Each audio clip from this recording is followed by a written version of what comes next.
had to think very hard about whether there's anything that ever needed hiding. After all these years, there must be some things even I've forgotten about.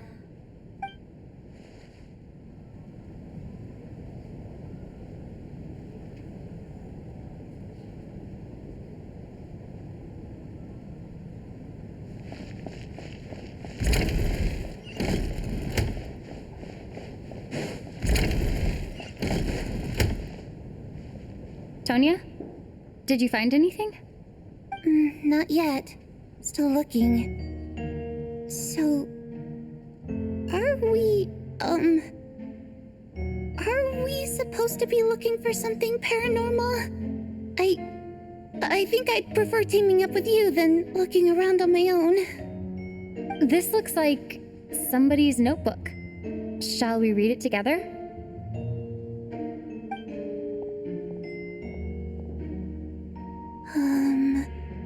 Well, it doesn't look scary or anything, so I guess it should be fine.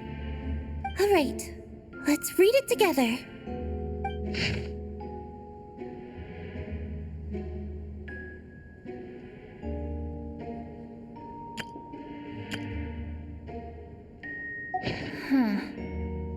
This has to be Vodyanitsa's writing, surely. Maybe it's a little rude for us to peek at this. I feel like I just read someone's secret diary by accident.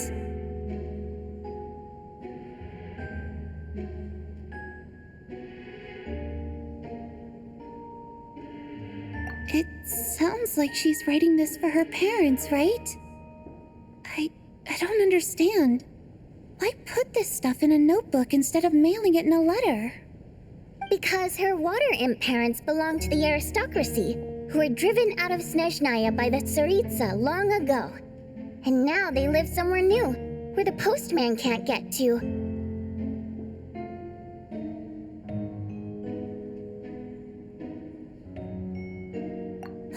We're sorry. It's fine. My fault for not storing it properly. I can't leave things lying around and expect them to get ignored when everyone's scouring the place for clues.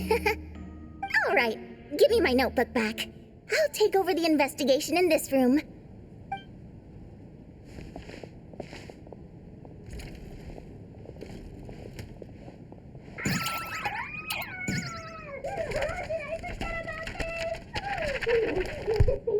Oh God, and this one. Oh my. Why am I so embarrassing?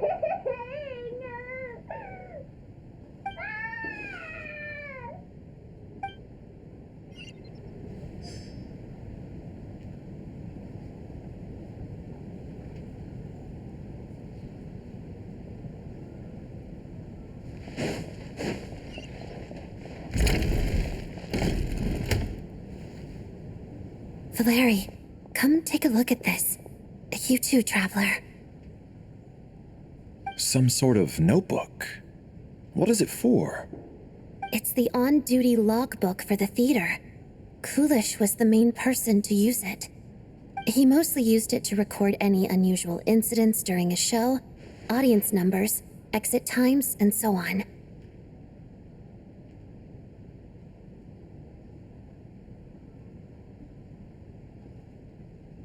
Yes, he'd always have this logbook with him when he checked tickets at the entrance. This should confirm a lot of key details about the recent show. So, you find anything unusual? Yes. The number of people. I've checked and double-checked, but the numbers just don't match what's recorded in the logbook. Apparently, we have an extra person among us. Are we certain that logbook is accurate? Could someone have sneaked in without buying a ticket or something? Unlikely. Kulish took his duties very seriously. I've rarely seen any errors in his work. Not to mention that this was a dress rehearsal, meaning smaller audience numbers and tighter ticket restrictions than usual. Everything would have been well within his control. We no longer have our tickets with us, do we? They got collected on entry. I assume there's no way we can check them again. Unfortunately not. The theater recycles tickets. Once people are in the door, they don't tend to leave until the show ends, so we collect the tickets at the point of entry. Still, I'm inclined to believe that this discrepancy in the head count is significant somehow. Did an extra person just materialize out of thin air?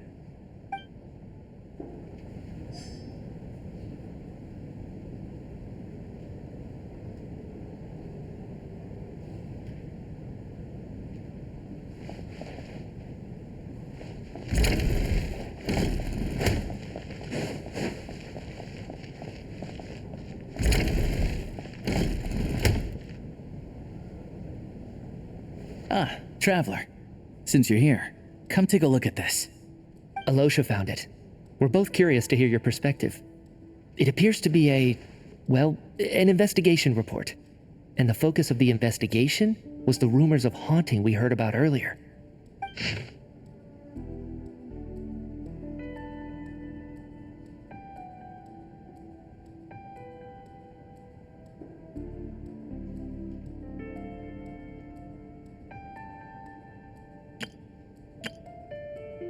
An investigation report, huh? Looks quite old. This person's name looks to be of Sumeru origin to me. Was the investigator from Sumeru?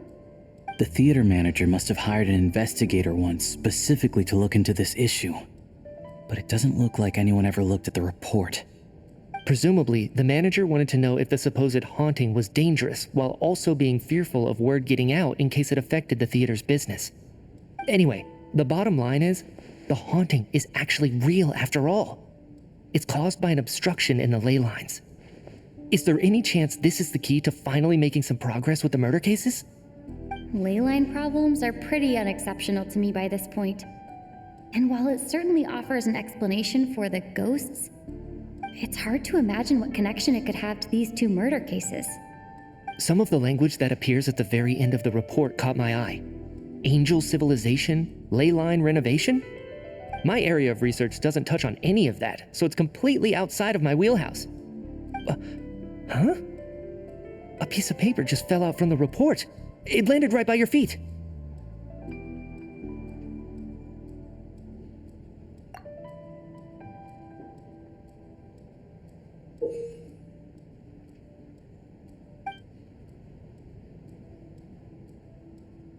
How unnerving. It was tucked inside the report, so it must be a note left by the author. Death is near. Is that supposed to be what's going on here?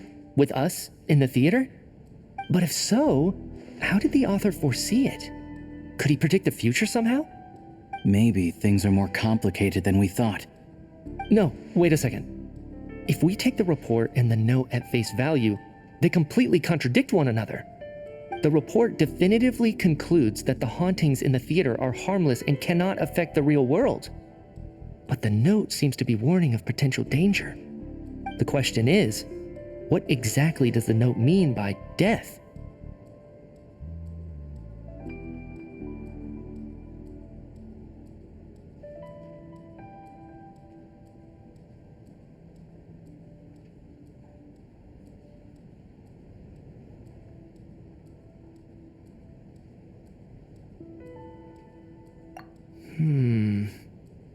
The various ways we could interpret this keyword lead in completely different directions. Let's pause our analysis here for now. I think we need more information.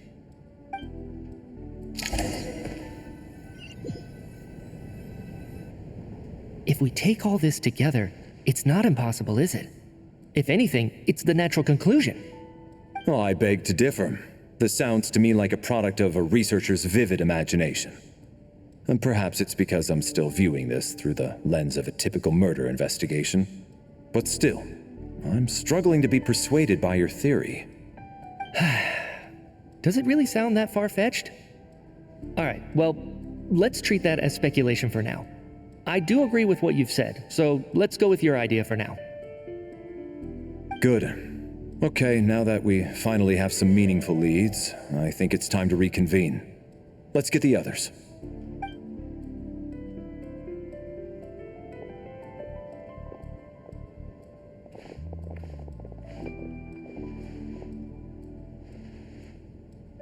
So, that's about everything we've discovered so far. I'll share my theory first. Based on what we've learned from the logbook, I believe the extra person among us is most likely the killer. If the killer had simply bought a ticket, it would have greatly increased the risk of their identity being exposed. I expect he or she either hid in the theater ahead of time, or found a way to slip past the ticket inspection. They then blended in with the group and waited for an opportunity to strike. What about the note found in the investigation report? Any thoughts on how that fits in? The killer may have simply planted it there as some sort of sick joke. I've seen my fair share of psychopathic killers. They love playing cryptic mind games. So, it has nothing to do with the haunting of the theater after all. This theory makes sense to me. If we have an audience member unaccounted for, chances are they didn't come here to watch the show. Could it really be that simple? So, in other words, all we have to do is find out who got in here without a ticket, and all our problems will be solved? Then let me make one thing clear. All the theater staff should be well aware that I came here for the rehearsal legitimately, yes? There's no way I'm the one who didn't have a ticket. It's true. I hear you used every trick in the book to get a hold of that ticket, too. Everything short of throwing a temper tantrum and rolling around on the floor at the entrance. I most certainly did not degrade myself in such a way. Probably a stupid question, but I might as well ask. Did anyone here get in without having their ticket checked? Guess it was naive of me to expect them to just admit to it. Especially after the unprompted Lelic reveal. Once was already a miracle. Twice would be unfathomable.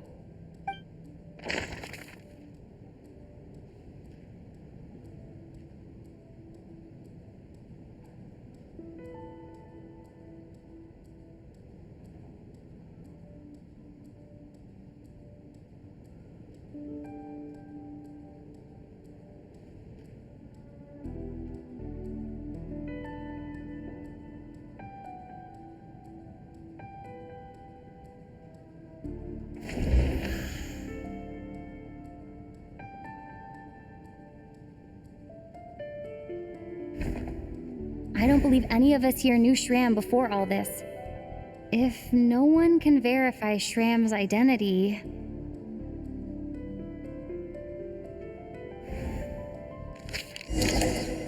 Mr. Shram, did you really go through the ticket inspection to get in here?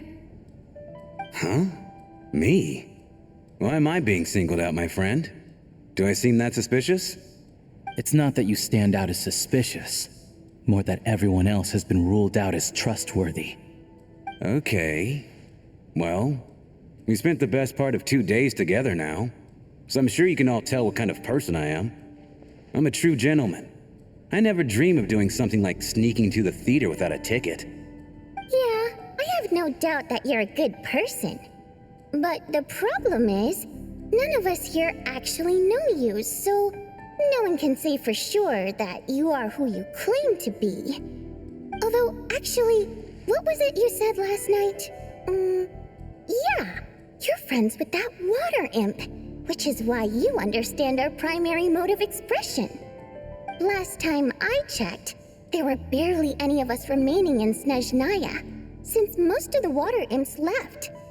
Could you tell me a little bit more about your friend? There's a good chance I actually know her. And I suppose it's also kind of a way for everyone else to get to know you a little better.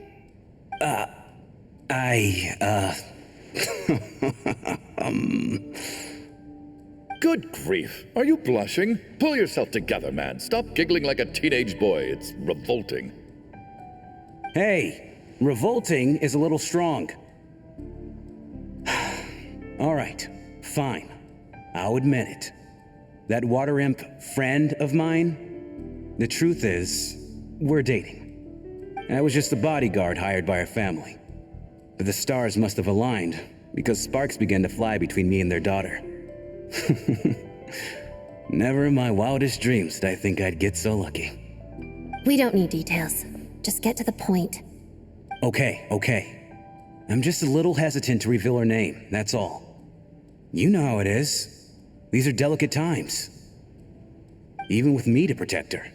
If word gets out that she's dating a human, both the Fae and human factions will give her a hard time. Really? Wait, no. That can't be. Huh?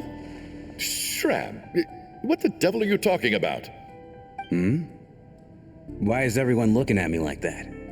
Surely you can understand where I'm coming from. Delicate times?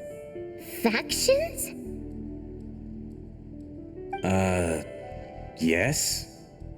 You know, the Civil War? Last time I checked, the Fae and the humans were still at each other's throats. If I'm not mistaken, the last significant civil war in Snezhnayan history was over 400 years ago, when Her Majesty the Tsaritsa had just taken the throne and was consolidating her reign. What do you mean, 400 years ago? What's going on here? Is Shram from the past? All right, Mr. Mitya, you win this round. As far-fetched as it is, it appears that your theory may be correct. I'm just as amazed as you are. I didn't even believe it myself, to be honest. Is someone going to explain what's going on here? From the look on your face, you figured it out too, haven't you, Traveler?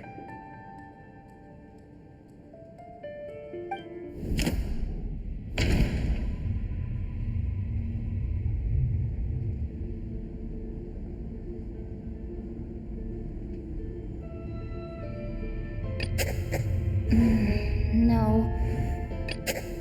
Vodianitsa's that seems to be the case. The theater's ley lines have been modified to block souls within its grounds from returning to them. Some souls can even wander this place forever. Mr. Shram's statement proves he's from hundreds of years ago. And according to the investigation report on the theater hauntings, Mr. Shram is very likely a lost soul wandering the theater.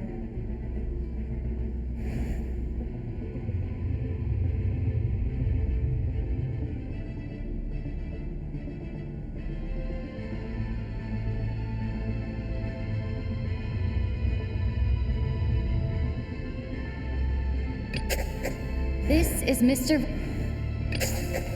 For some unknown reason, the soul that has been wandering the theater due to the leyline issues has joined our group and blended in. Yeah, that must be the immediate reason why the ticket count doesn't match the number of people present.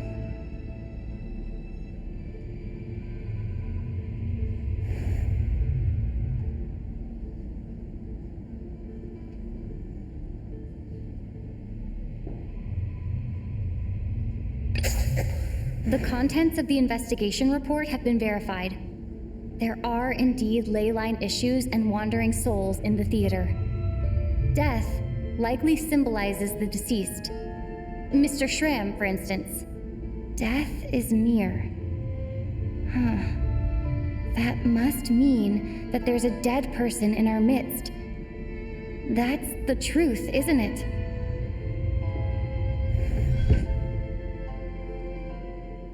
Yeah, the logic is clear now. The investigation report said that there would be souls stuck wandering around the theater because the ley lines were cut off. Mr. Shram must be one such soul who died in the theater a long time ago. In which case, that also makes him our extra person. So when the note said death is near, it must have been referring to death as in the deceased, people who died a long time ago. Someone who died a long time ago. In short, there's a dead person among us. The extra person we've been searching for is a ghost from the past.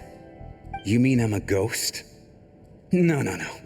Don't make jokes like that, my man. There must be some mistake. But even if I was dead, I know for a fact I didn't kill anyone these past 2 nights. Yeah, even if all that's true, the report also said the souls inside the theater can't affect reality, right? They're harmless. Then what if the problem isn't the souls at all, but the ley lines themselves? The ley lines have a powerful ability to attract and devour souls. Let's say that the ley lines are like a black hole, constantly seeking to engulf souls. But the souls that don't want to return are trying to avoid being sucked in. Why does this analogy sound so familiar? What happens when the black hole can't achieve its goal? I'm only speculating here, but what if it ended up swallowing innocent souls by mistake, or intentionally taking other souls to compensate? That could explain why we weren't able to determine a cause of death. If you're right, and their souls were devoured by the ley lines, it does make some sense. It does seem to explain a lot of the things we couldn't make sense of. Does that mean it's true? Except there's no concrete evidence. Media is relying on a lot of logical leaps. Still, it seems like the best explanation we have under the circumstances. All right, so how could Shram not know that he's dead? Seems a little unlikely that he hasn't noticed anything unusual even after several days interacting with us. On the contrary, it's perfectly normal for a soul to wander the theater for centuries without questioning their existence or reason for being there. It's simply what's natural for them.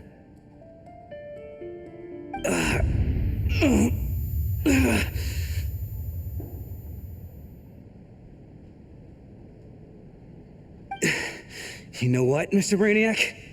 I think you might actually be right after all. I'm trying to remember and... even though my head feels like it's going to explode, I think... it's all coming back to me.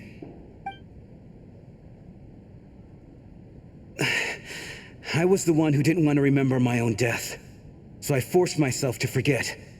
Well, I'm sure those are painful memories. My lady and I snuck out to go on a date one day. We bought tickets for the theater. It wasn't really my thing, but I was just happy to be together. All of a sudden, a group of people burst into the theater, shouting for all the water imps to get out, performers and audience members included. It was clear the conflict between humans and Fae had reached a boiling point.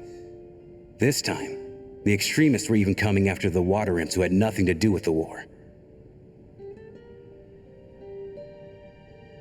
I thought I could pull one over on them, so I took off my jacket, draped it over my lady, and tried to sneak out amid the chaos. But I got caught. They started shouting, calling me a traitor to humanity.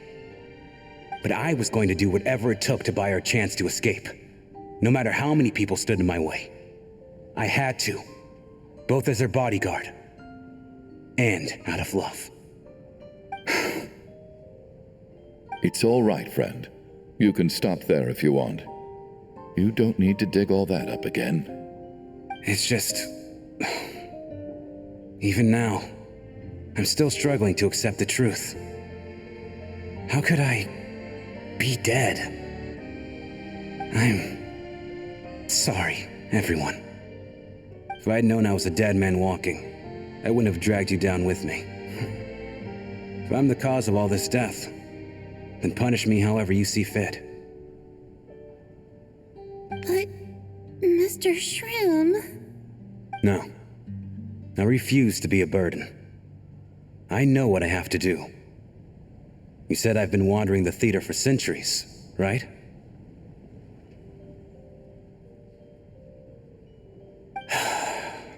I guess it's high time I got a breath of fresh air. Out there, I mean. I'll leave this place and take all this death with me. Go out on my own terms. Mr. Shram, I'm sure we can figure out a different course of action.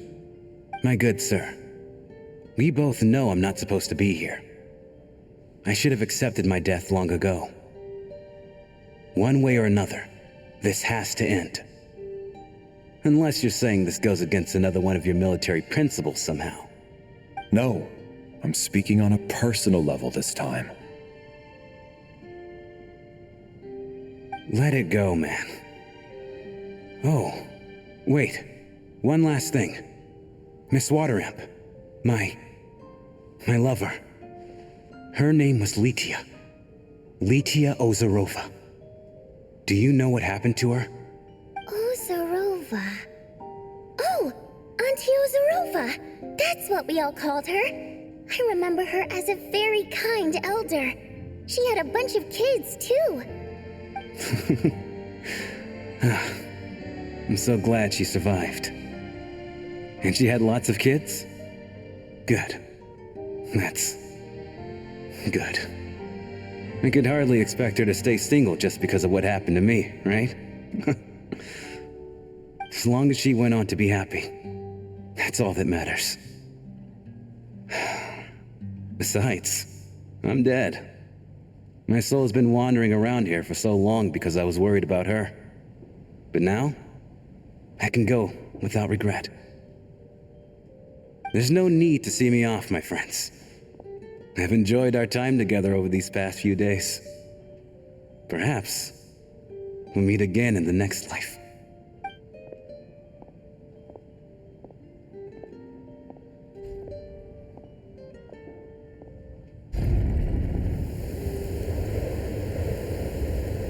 Take care, my man.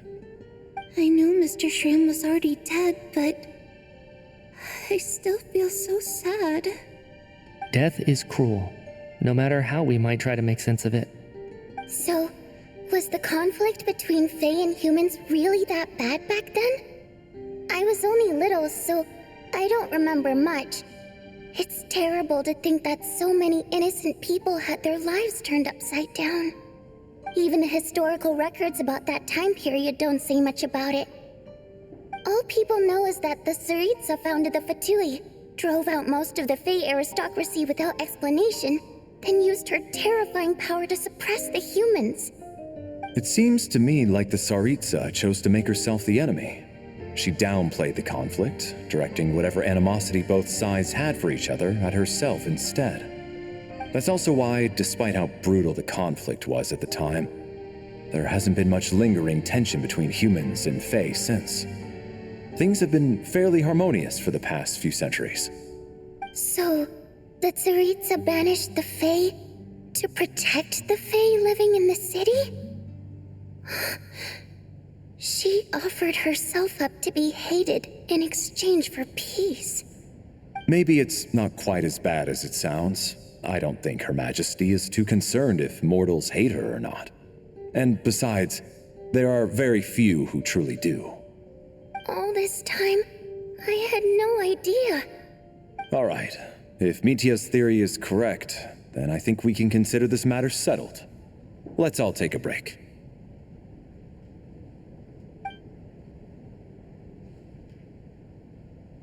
Ugh, if only this blasted storm wasn't still raging on.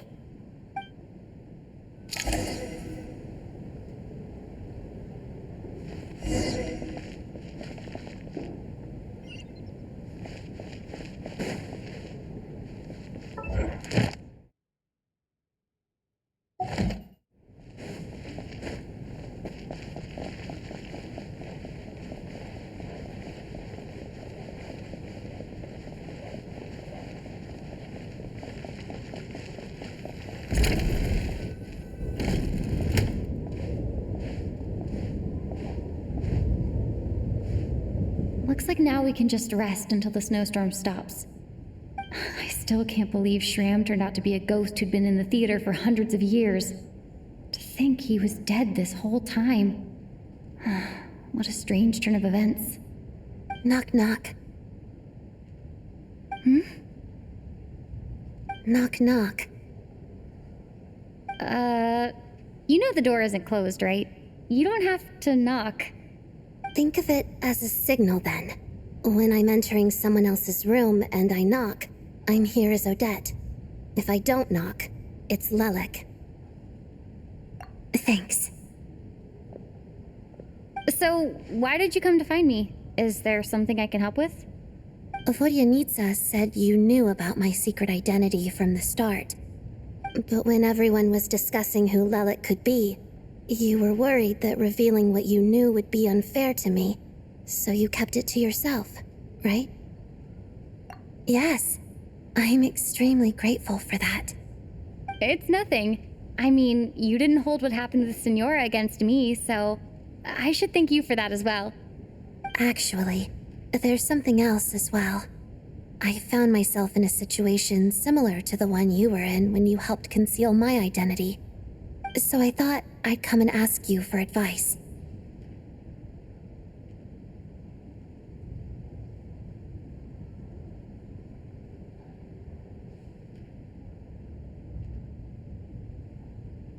It's about Mitya. Before all of this, the last time I saw him, he was dead.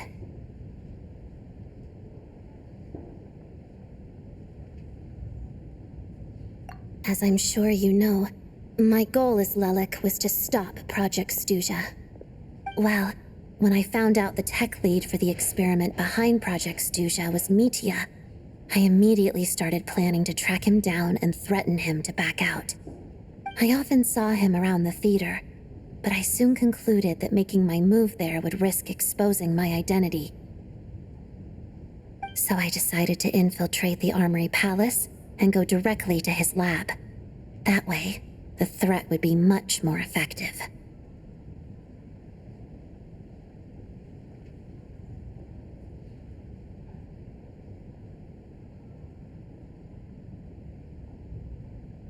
Well, I suppose there was a bit of luck involved, but I am a Fatus, so I already had some familiarity with the building's layout. But when I finally made it to his lab, Mitya seemed to be dead.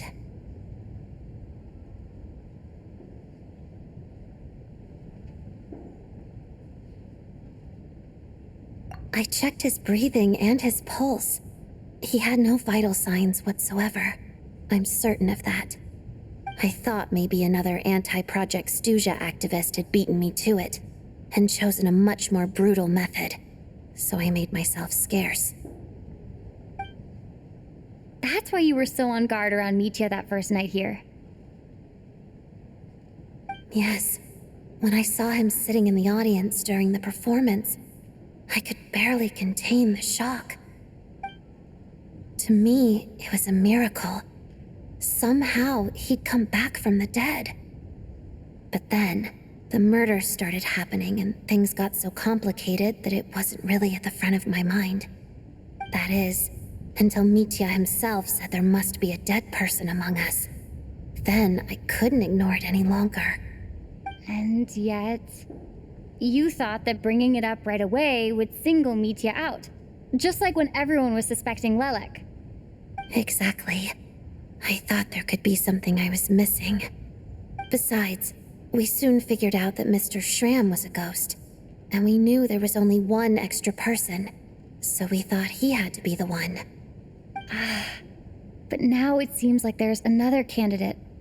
I understand why you kept it to yourself. There was so much information being thrown around during that discussion. Bringing up Mitya would have just introduced more confusion. So, what do you think we should do? Let me confirm one thing first. When was it that you found Mitya dead? Around a week ago, sometime in the afternoon. A week ago? That's earlier than I thought. I saw him just a few days ago at a restaurant. That definitely would have been after you found him dead. He seemed completely normal to me, chatting with Vojenitsa, trying to avoid Valeri. So he was definitely alive on that day. Huh. Well, all I can say is I know what I saw. Here's a thought. The reason we even suspected a dead person could be among us was because of the problem with the theater's ley lines. But Mitya's death happened inside the Armory Palace. The ley line issue affecting the theater shouldn't reach that far. You're right. I guess he doesn't fit the profile of the person we were searching for. I think the chances of it being him are very low. Surely he can't have died for real in the Armory Palace. Unless what? Unless he really did come back from the dead. You're right. Do you think we need to disclose this to the others? Huh, what's this? A private meet and greet?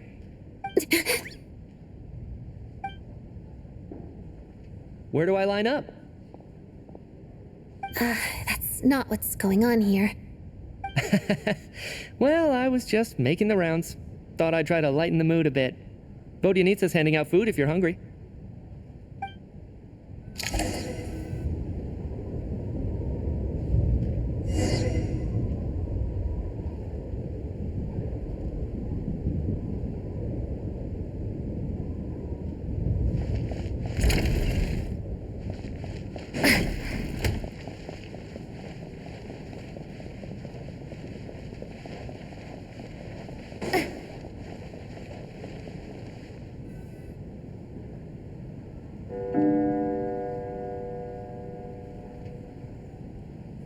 What is going on with this storm? Could it be connected to that monster that just arrived in Snezhnaya? I almost hope it is. Her Majesty the Tsaritsa left to vanquish that beast herself. We just need to wait for her triumphant return. Do you think people still feel the cold after they die? I'm wondering about Shram. Oh, maybe we should have given him a coat before he went out there. Death itself is cold, isn't it? I'm sure the storm will embrace him. Well, I hope he has a safe journey. I'm going to miss him, I think. It's not like we can blame him for Rampana and Kulish's deaths. Thinking back on it, we barely made it out alive ourselves. Once we get out of here, how are we going to explain what happened to their families?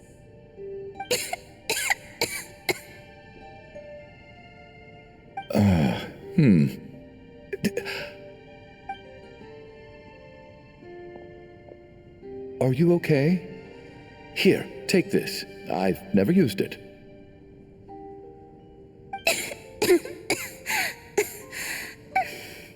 Thanks. Look who's Mr. Nice Guy all of a sudden. Is it because Tonya stood up for you this morning? At least you know how to return a favor. Yeah, without Tonya, who knows how badly he would have been hurt. I told you already, I never intended to resort to violence. Duh, bunch of rascals. Little girl? I was rather surprised when you spoke up for me this morning. I didn't think I had many admirers here, so, thank you. Oh, no need to thank me. I said some bad stuff about you too. I've been, too embarrassed to admit it, but, you remind me a lot of my daughter. So kind to everyone, but never lets her old man off the hook. Unless my wife and I are having a fight, then she's always on my side. Especially when she was little. Every time I took her out.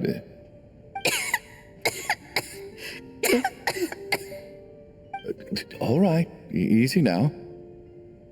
How long have you had that cough, Tonya? I don't know. It's probably been a while. I'm fine. Are you taking anything for it? Yeah. I'll be fine once I see my brother. He's gonna pick some frost fairy flower leaves and brew a tonic for me. I'll feel much better once I drink that. I see. That's good to hear then. We should probably discuss arrangements for tonight. Now that the deceased has left our midst, there shouldn't be any more incidents. However, out of an abundance of caution, I'll keep watch. Shouldn't we take shifts? I can take one if needed. No need. I managed to get a nap in earlier, so I have plenty of energy right now. After all the tension of the past few days, everyone else should just focus on getting a good night's sleep.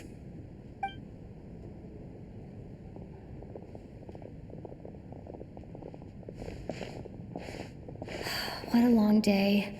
This whole situation turned out to be way more complicated than I expected. But Valeri's right. I should just try to calm down and get some rest. The last thing I want is to give myself nightmares.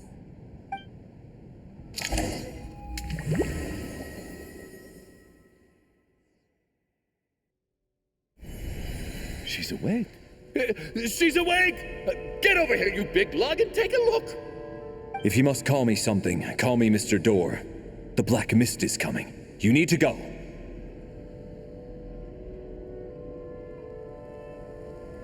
Are you all right? Can you walk? We just got attacked by monsters on our way up. That Mr. Door fellow protected us. He just seemed to come out of nowhere. Not much of a talker, but when it comes to taking down monsters, that man doesn't hold back. Curses! The Black Mist is catching up to us. We need to keep going. Mr. Door, I don't believe I've ever seen you around here before. Why is that? There's no need to try to get to know me. I'm just Mr. Door. I have to find the door that belongs to me. Mr. Door! Looking for trouble? I can just push these ones off. Oh. Well, anyway, we're lucky to have you here. Thanks for saving us earlier. No need to thank me. This is where my duty lies.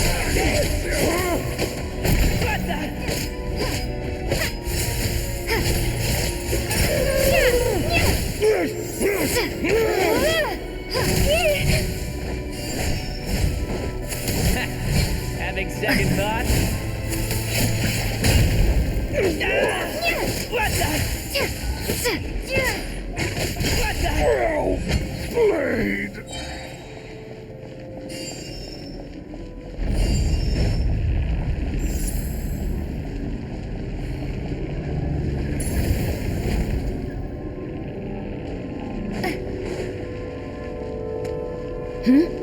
So we're doing this the hard way. Taste my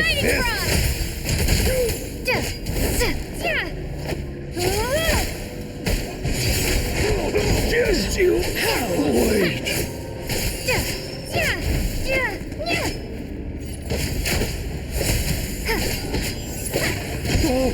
Remarkable work, Mr. Door.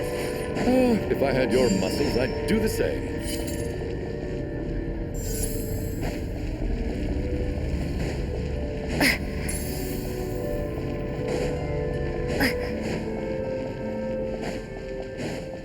Are none of these doors the one you're looking for? No.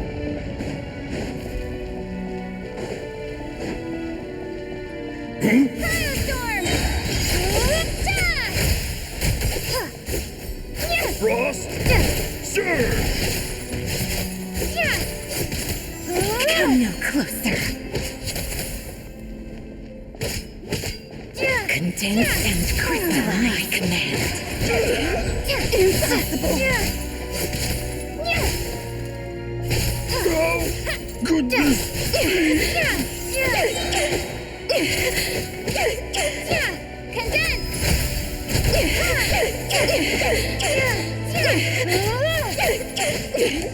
Impossible. I'm so exhausted. And the black mist is still rising. Oh. Wait, look! There's more monsters down there. Are they coming from within the black mist? No! They're gaining on us. Quick, keep going, or they'll be at our heels any second.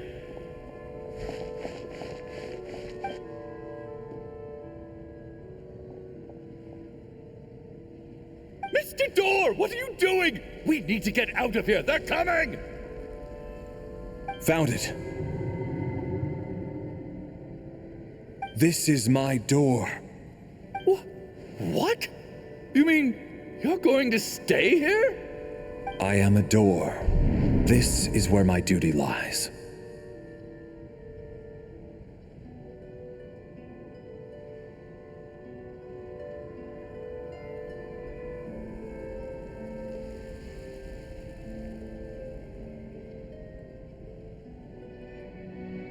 No! You saved us! We can't leave you behind!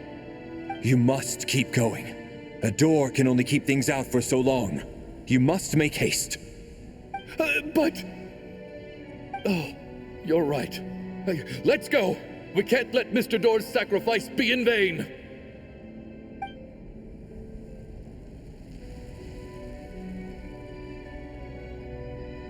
The black mist isn't moving anymore. Looks like both the monsters and Mr. Door are gone. I didn't just imagine all that, did I? Surely I wasn't so scared out of my mind that I hallucinated a door as a human being? Oh, okay, good. There's no way we both hallucinated the same thing. Getting sleepy? Well, looks like we're safe for now. Go ahead. Let's get some rest.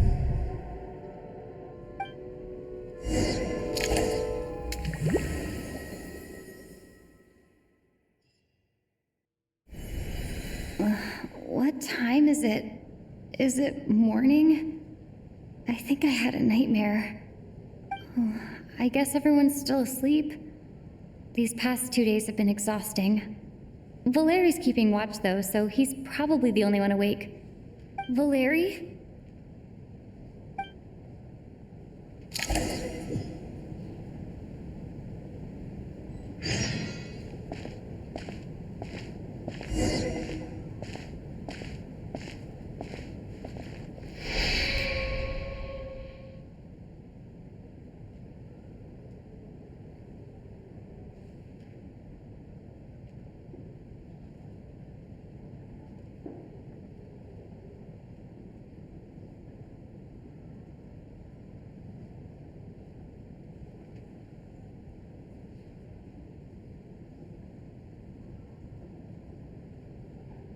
Wake up!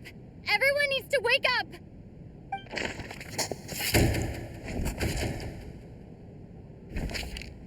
Just like the last 2 nights. No clear cause of death. I've been a real thorn in your side, haven't I, Mr. Valeri? Now you can rest in peace. But for me, life will be all the duller for not having to run away from you, my friend.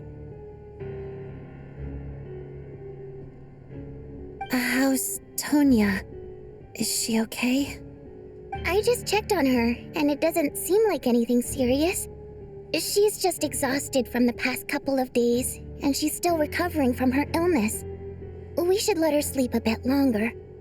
That means Valeri was the only one who died last night. If Valeri was awake and keeping watch, it would have been impossible to kill him without waking everyone else up. That much is certain. This is so frustrating. Why has nothing changed since yesterday? I thought we already dealt with the dead person causing all this. Actually, one thing has changed. There's only 1 victim this time, not 2. Does that mean...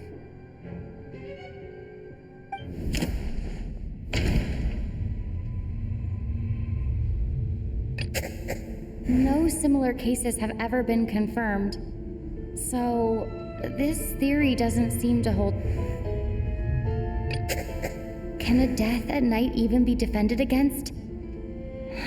This logic seems baseless to me.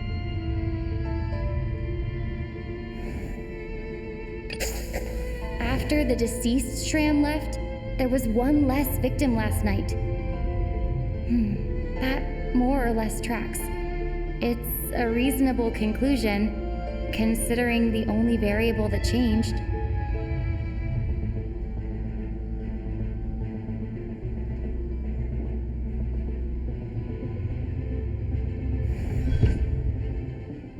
Oh, the number of people who die each night is equivalent to the number of dead among us. That's your theory, right? Exactly.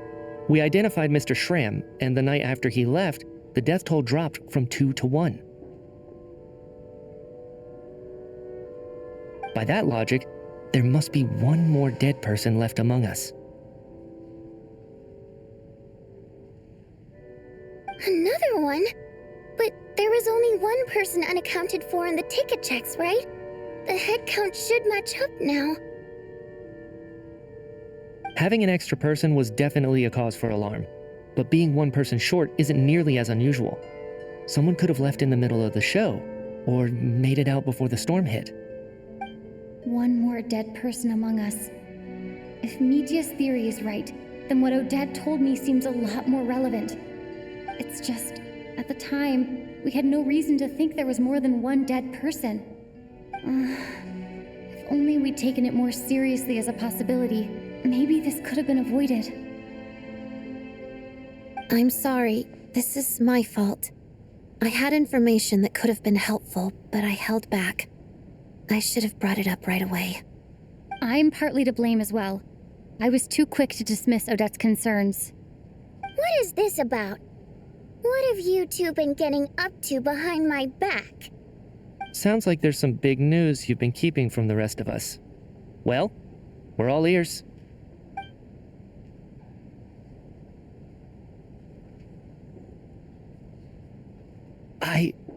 I'm the dead person?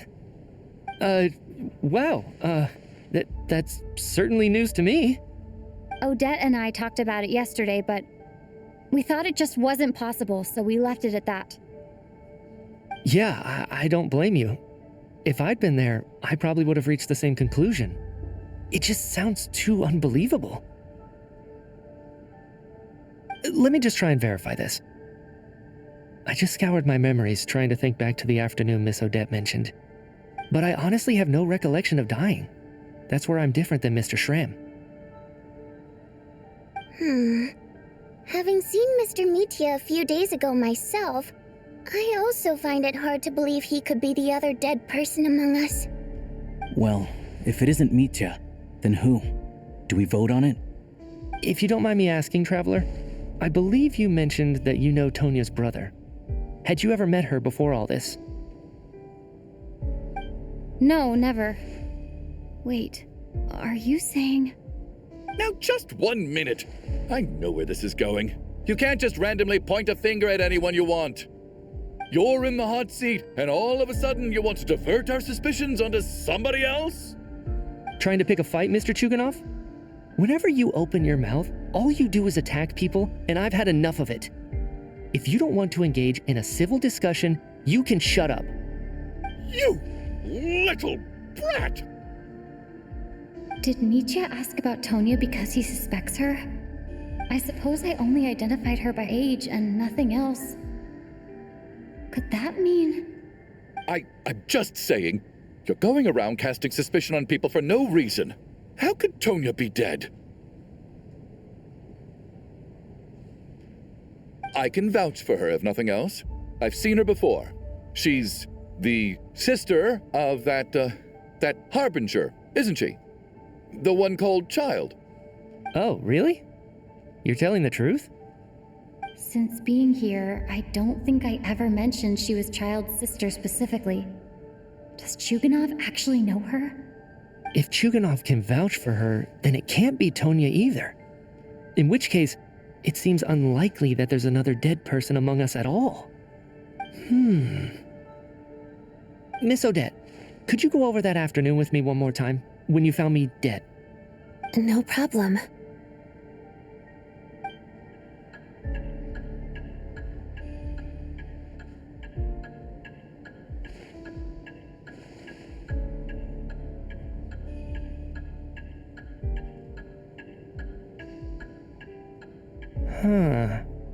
No matter how hard I try, I just can't remember anything about dying.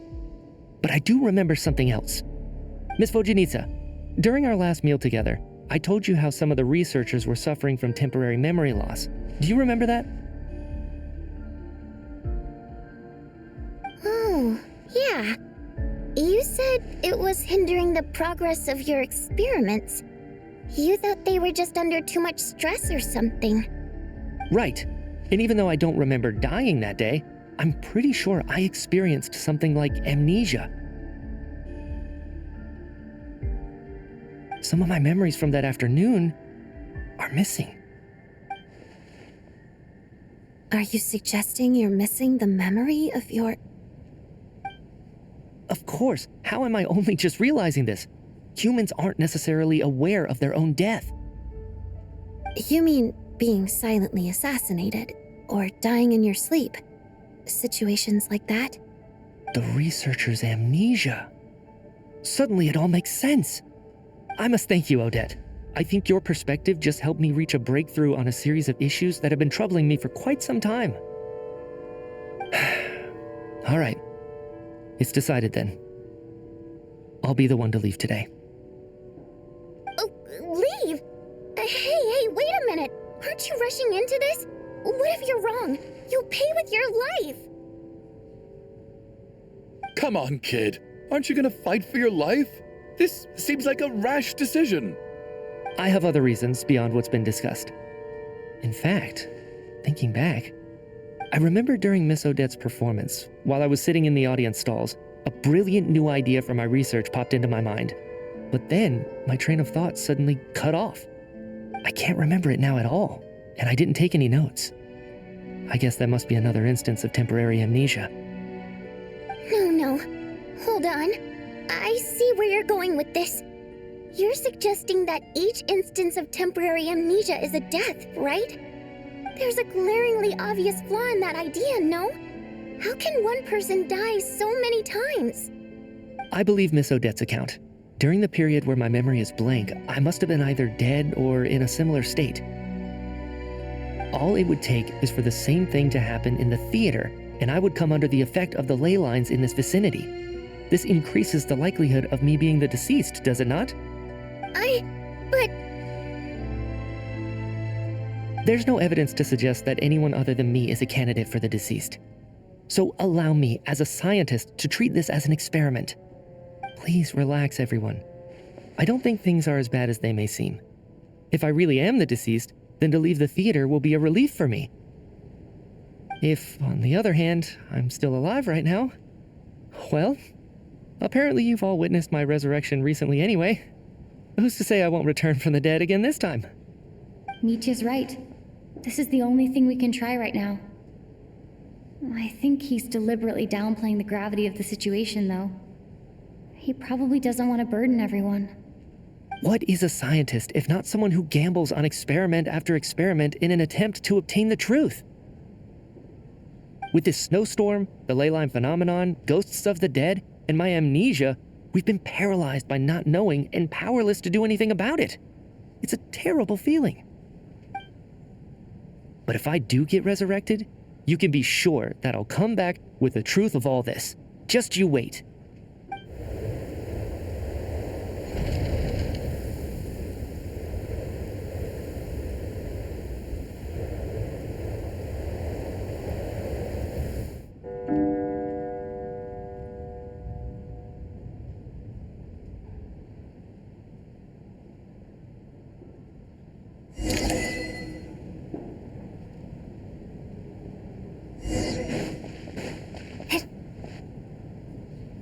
Poor Mr. Mitya. I didn't even get to see him one last time. maybe it's a good thing that you weren't there to see it. It was a hard thing to watch. I hate goodbyes. Why does it feel like everyone around me is slowly disappearing? Not just in here, I mean. In the outside world, too. Maybe it's the realization that, at the end of life, everyone has to face it alone. Come to think of it, the main reason we're still alive right now is pure luck. Each morning here, for every one of us, there's the chance that we might not wake up. You could take it a step further and say that the same is true outside, too. Who can ever be 100% sure when they drift off to sleep that they'll open their eyes again in the morning? If I make it out of here, I'm going to cherish every moment that I'm awake and live without any regrets. Without regrets? I feel like a strange sense of anxiety has been quietly growing inside me over the last 2 days.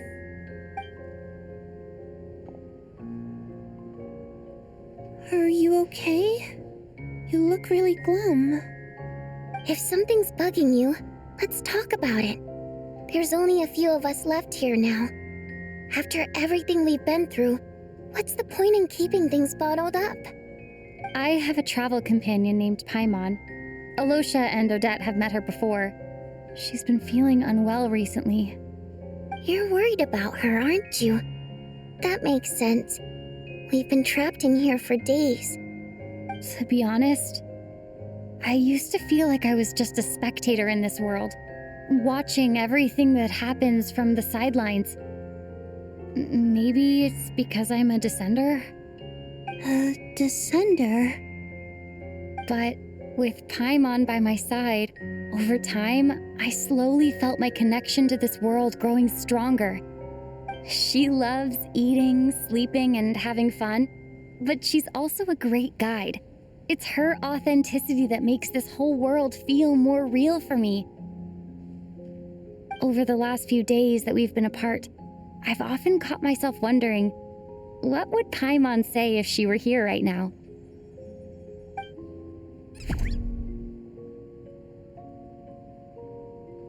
But by the time I snap out of it, the conversation has already moved on and I'm still in my own little world. I'm trying to overcome this sense of detachment, but I really miss Paimon. I guess, in a way, she means the whole world to me. I bet she misses you when you're not there as well. Maybe you're her entire world too. I don't know if this will make you feel any better, but back when the water imps left Snezhnegrad in droves, I also felt like the whole world was suddenly empty. I could be surrounded by people all smiling and having fun, and still feel completely separate from it. So, I totally understand how you feel. Later on, I started to think, maybe accepting the fact that our loved ones won't always be with us is something that takes a lifetime. All we can do is cherish their companionship from moment to moment. So, once we get out of here, you better hurry back to our side as fast as you can. You can't let your story end in regret. That's the trope I hate the most. Thank you. That's exactly what I needed to hear. But Vodyanitsa, if you hate goodbyes too, why didn't you leave with your people? That's just the choice I made. I used to regret it, but I don't anymore. Like I said before, singing is a water imp's primary mode of expression. It's how we convey our emotions. Our songs have echoed through this theater for hundreds of years, each one a story pieced together through moments of joy and sorrow. But does a story exist without someone to read it? To me, the answer is no. So I made the choice to stay. That way, there would still be someone left to sing these songs and listen to their stories. Otherwise, they could have been lost forever. Could you teach me how to understand your people's songs sometime? I want to be able to truly hear them, like Mr. Shram. A fan after my own heart. Thank you, Tonya. How about I sing something for you, and you tell me what you hear? Okay, I'll do my best.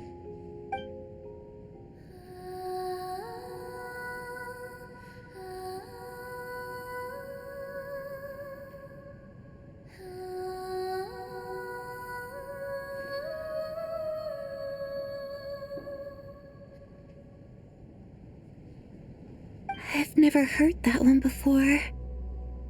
I feel like I can hear a sense of longing somehow. I wonder why that is. Color me impressed, Tonya. You're a keen listener. Most people can only tell if a song is happy or sad. I didn't think you'd be able to pick up on such specific details. So, what's the song about then? Come on, tell me. I've actually never performed this song in the theater before, because it has more of a ceremonial purpose for our people. It's not meant for the stage. It means something like, "May those we have lost watch over us, and follow this song back home in the night, so that we might be reunited once more."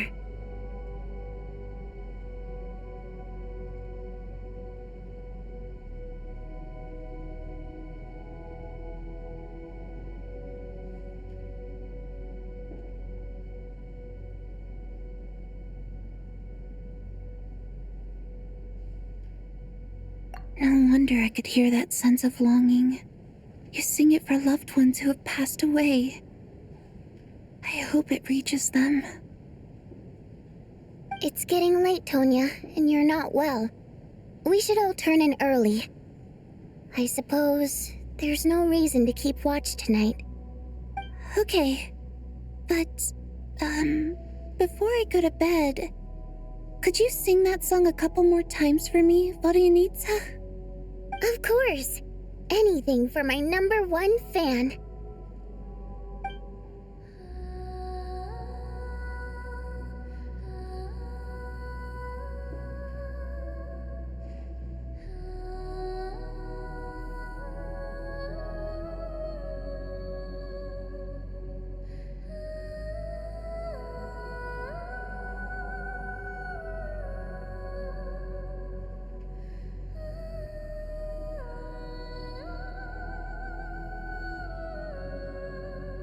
Once I get out of here, I definitely don't plan on ever coming back. But I guess that means I'll never get to hear Vodyanitsa sing again. That's a sad thought. Before I fall asleep, I should cherish this moment of companionship while it lasts.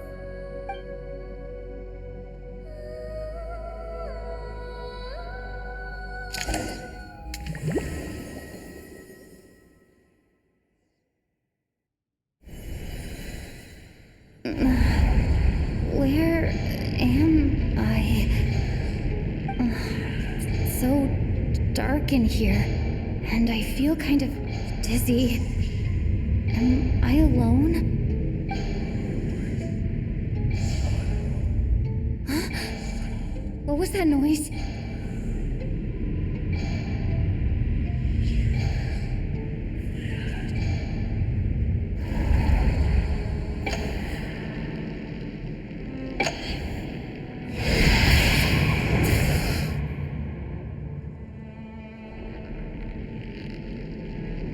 Return, O spirits. Fulfill your oath of protection.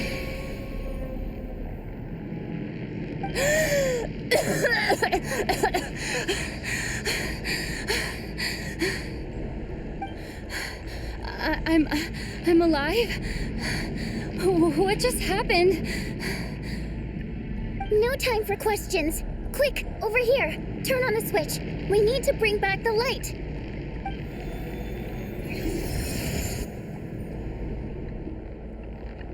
All right, we're safe. The spirit just now is called Night Prayer. The light subdues her, but she'll attack, sort of. I know it's hard, but you can't let this place go dark, or she'll kill you again.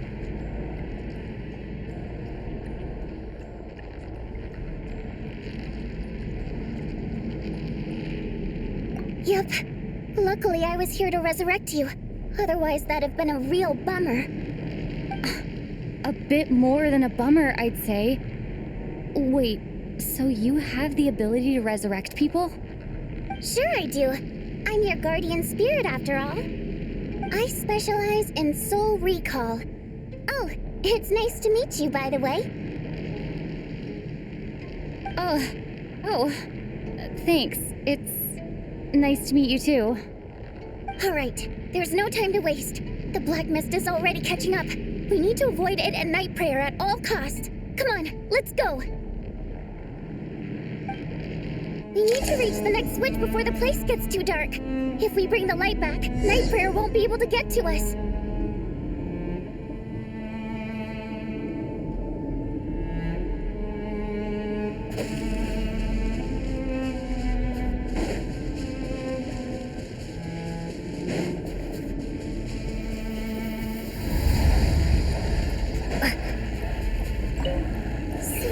Sweet light! It's back! Now that's a sight for sore eyes.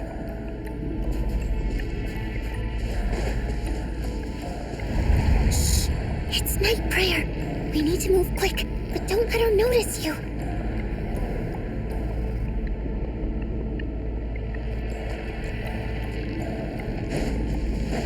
Look out!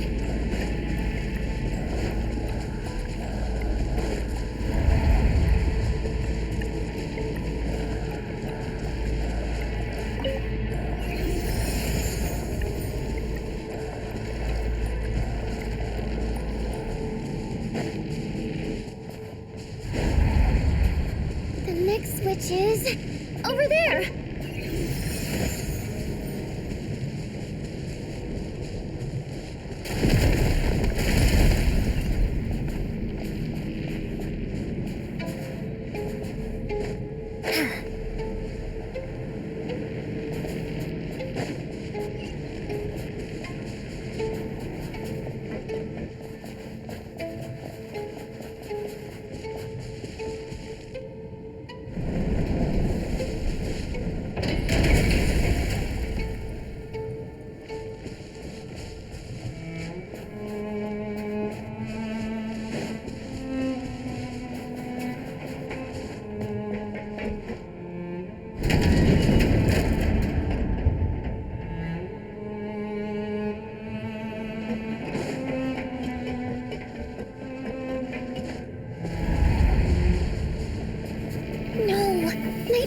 Here too. This can't be the only path. I won't let you die like this. Not on my watch.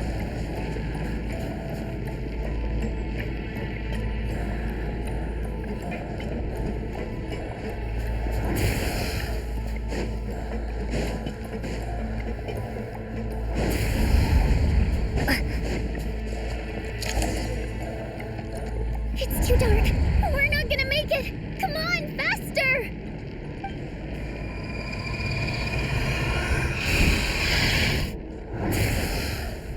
Traveler! I won't let you die like this. Not on my watch.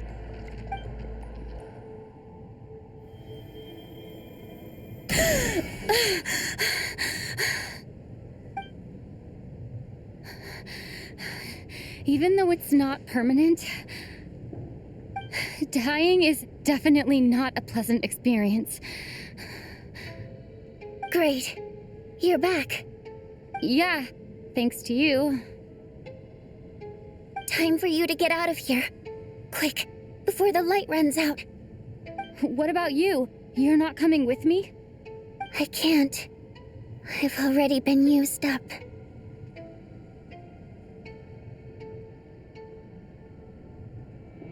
A guardian spirit's skills are finite. I can only resurrect someone so many times. I might not look any different, but my essence has been exhausted. Now, I will slowly start to fade away. I can go no further. The black mist is where I belong. It's okay.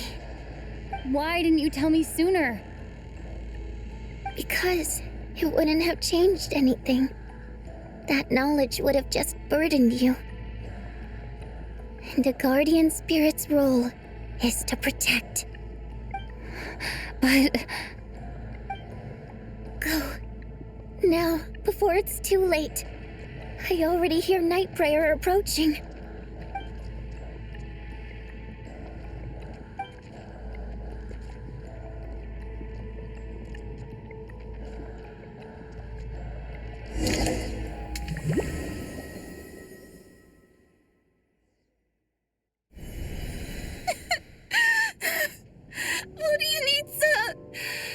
How could this happen?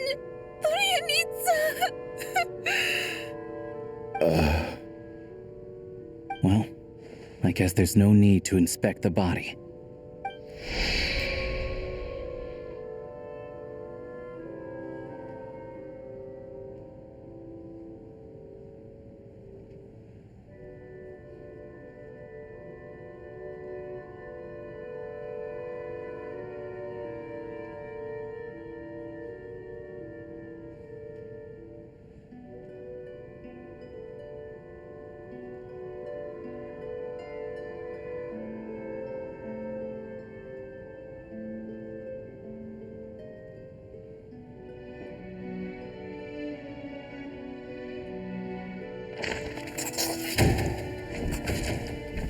Wasn't supposed to happen.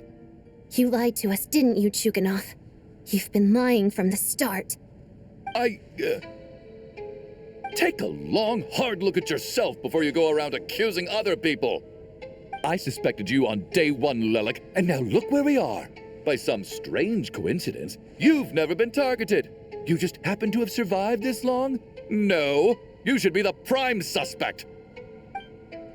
And you, little hunter, ever so content with staying on the sidelines. Yet you were the one who stopped us from leaving from the start. Why are you trying to keep us here? Now you're just lashing out indiscriminately. That's either a sign of anxiety or a guilty conscience. Where was all this passion and bravado before? Decided to fight until the bitter end. Is that it? Is that a threat? Fine, bring it on. You think I'm afraid to die after all this? You want to kill me? Go ahead. I'd like to see you try. After all the trauma of the past few days, everyone's been pushed to the breaking point. Valeri and Nietzsche aren't here anymore. Someone else needs to step up and take charge. But first, I need to think this through. Considering everyone left, who's the most likely candidate for the deceased?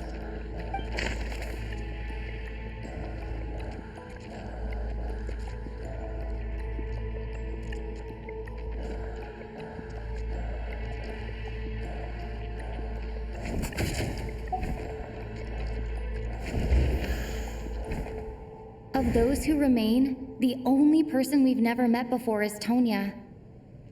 People are easily misled by first impressions. Now that I think about it, child sister was in fact a label I imposed on her due to my own assumptions. But Mr. Chuganov vouched for Tonya's identity yesterday, with basically no other possibilities left. Could it be...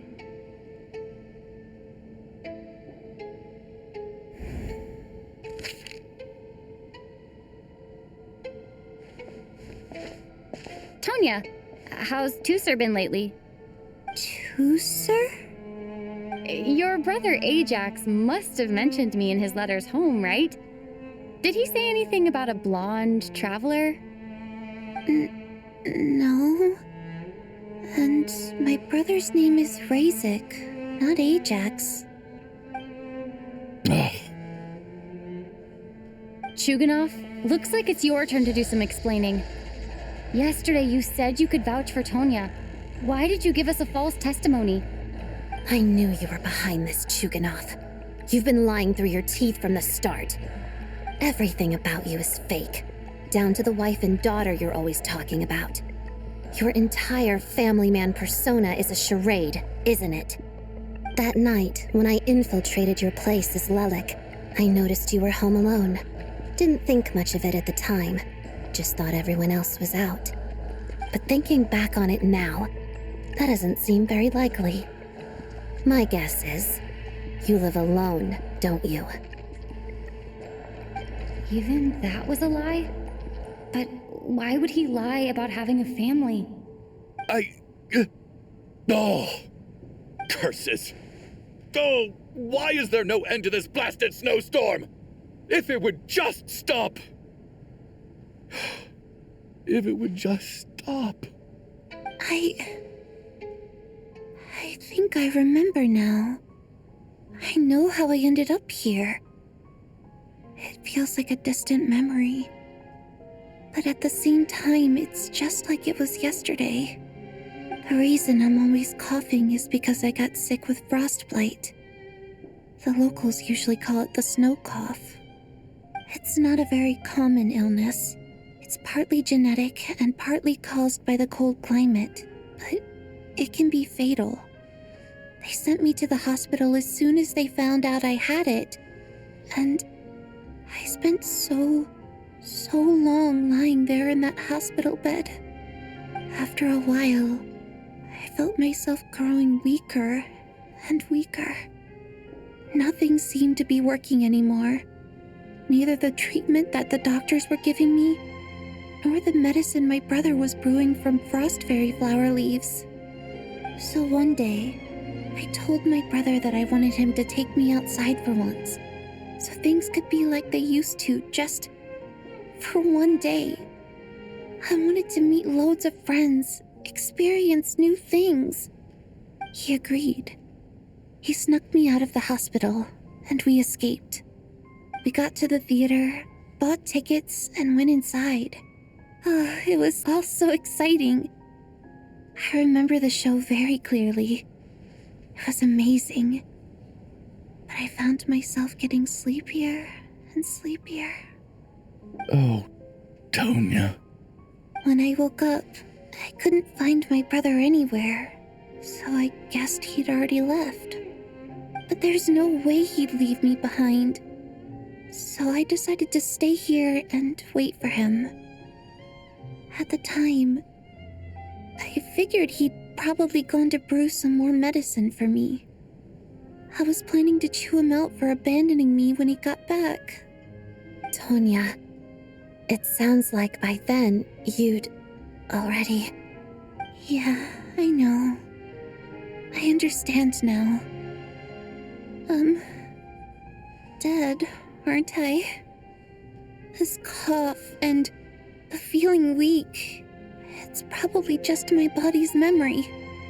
After all of that, it turns out I can't blame my brother after all. I was the one who abandoned him. I'm sorry, everyone. I realized this much too late. It seems like death skewed my perception. And now I've dragged you all into this mess. Your name probably isn't even Tonya, is it? Didn't that ever strike you as odd over the last few days? Well, when I was little, my brother and I read a storybook, and Tonya is the name of one of the characters. When we escaped from the hospital, our family and the hospital security were looking everywhere for us. So when you first approached me and said my brother had sent you, and called me Tonya, I thought he must have chosen a fake name that only the two of us would know. Because he was afraid of getting caught. No. It seems like that was just wishful thinking. At least your memory of death isn't painful. That is a small comfort. Now it's your turn, Chuganov. Talk to us. I believe no lie is ever told without a reason. You're right. I was lying. I happened to know that the Harbinger child and his sister Tonya managed to get tickets, so I lied to you and pretended I knew them. And yes, I was lying about my family too. The truth of the matter is, I lost them a long time ago. I just refused to accept reality. And now I've spent the second half of my life living a lie. I'm a joke. My daughter's name was Iskra. And before you ask, yes, Iskra, as in Iskra Manufacturing Plant. She also died from the snow cough. She was just 6 years old. If she were still alive today, she'd be around the same age as little Tonya here. After Iskra passed, my wife couldn't bear to face those memories either. So she chose to start a new life without me. One day when I came home from work and saw the empty room, I felt like I couldn't breathe. Subconsciously, I started to imagine that they were still there. I soon discovered that this was the only thing that made me feel any better, so I just embraced the delusion. Nothing more than a pathetic means of escapism, I know. But at least it's not a crime. So explain your false testimony then. The night before last, when I was chatting with Tonya, she mentioned that her brother would brew medicine for her from frost fairy flower leaves. Combined with her various symptoms, I suddenly understood everything, including the fact that she was deceased. The snow cough used to be an incurable illness. I would pick frost fairy flower leaves to brew medicine for Iskra too. It took hours and hours on the stove. But the year after my daughter passed away, the jester of the Fatui announced that a cure for frost blight, also known as the snow cough, had finally been developed. It turned out that all previous treatments were completely ineffective. No better than random concoctions. That was the final straw for me. I just couldn't take it anymore. Just one more year. One more year, and everything would have been okay. So, more than anyone, I know full well that in this day and age, no one in their right mind would still be using frost flower leaves to brew medicine for the snow cough. Poor Miss Tonya, therefore, had to have been from an era when snow cough was still a terminal illness. So, you projected your daughter onto her? Even though you knew she was one of the dead?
That doesn't make any sense.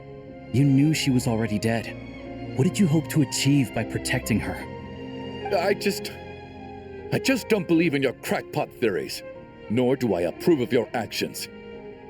How can you just declare a living person dead and throw them out into that snowstorm? Nitia's gone. My good buddy Shram's gone. And now it's Tonia's turn, isn't it? The others I can make my peace with, but little Miss Tonia, here she is, standing right in front of us, alive and breathing, and fighting her own battles. Yet you're quite happy to say she's dead? I just want her to live. Once this snowstorm is over, the very moment it stops, I'm going to march out that door and find someone who can fetch the very best medicine for her snow cough. I'll be damned if I'm gonna let you cast her out into the snowstorm before I have the chance to cure her. Not again! Not this time! Not when the cure is right within our grasp! I'd never be able to forgive myself. Mr. Chuganov, stop. I can't let you do this. Tonia. By the sounds of it, you've known I was dead since the night before last, right? I really liked Mr. Valeri, Mr. Mitya, and Miss Vodyanitsa. And now they're all dead because of me. I'm not happy about that. The reality is, you've been trying to fight your own demons through me. But all you've really done is trap me inside your delusion along with you. No! Listen to me. I want to save you. I do! Well, at this point, I'm quite sure that I'm dead. I don't need to be saved. The time I got to spend with all of you is more than enough for me.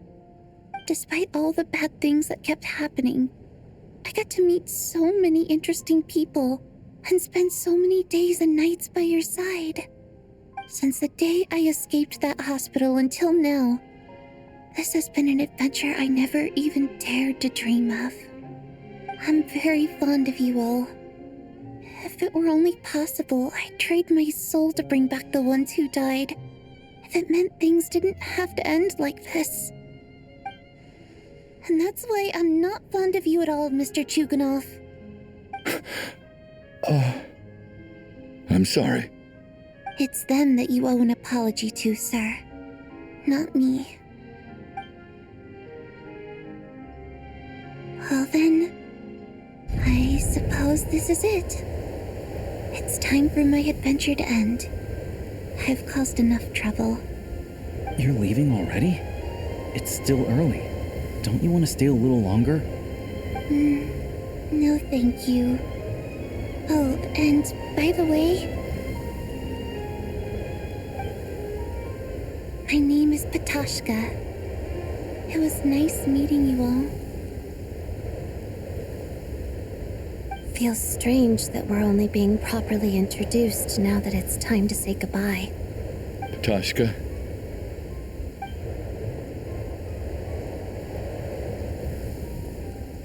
What are you doing, Chuganov? Are you crazy? Let me leave. I can't keep lying to myself anymore. In your dreams. Don't think you're getting off that easy when you had a hand in the deaths of so many people. The Fatui have honed quite an array of enhanced interrogation techniques since they were founded. Once we're out of here, Lelik will personally give you a taste of every last one.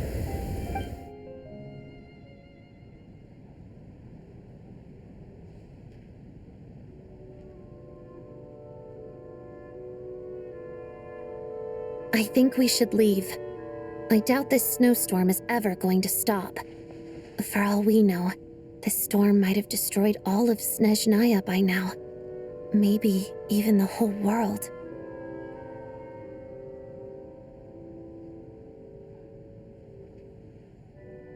Wait, we finally solved the mystery of the haunted theater today. Maybe let's at least try to enjoy tonight? Fair enough. I don't particularly feel like dying in Chuganov's company anyway. And yet you won't let me die first. Hey, Chuganov, On a serious note, if we do make it out of here, you should close down that factory of yours. A lot of people are freezing thanks to you. Is this really the time to be discussing my factory? All right, fine. I'll shut it down. Doesn't matter to me anymore.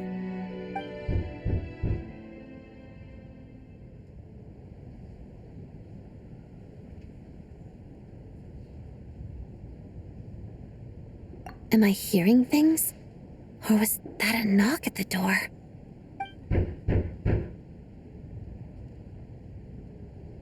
There it is again. But I don't understand.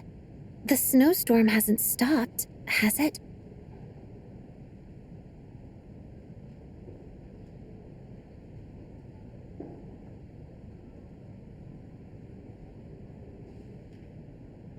Should we open the door? Is this it? Is this nightmare finally over? If the last few days are anything to go by, I probably shouldn't be getting my hopes up. Whatever lies beyond that door at this moment, it could be something even more terrifying than everything we've been through so far.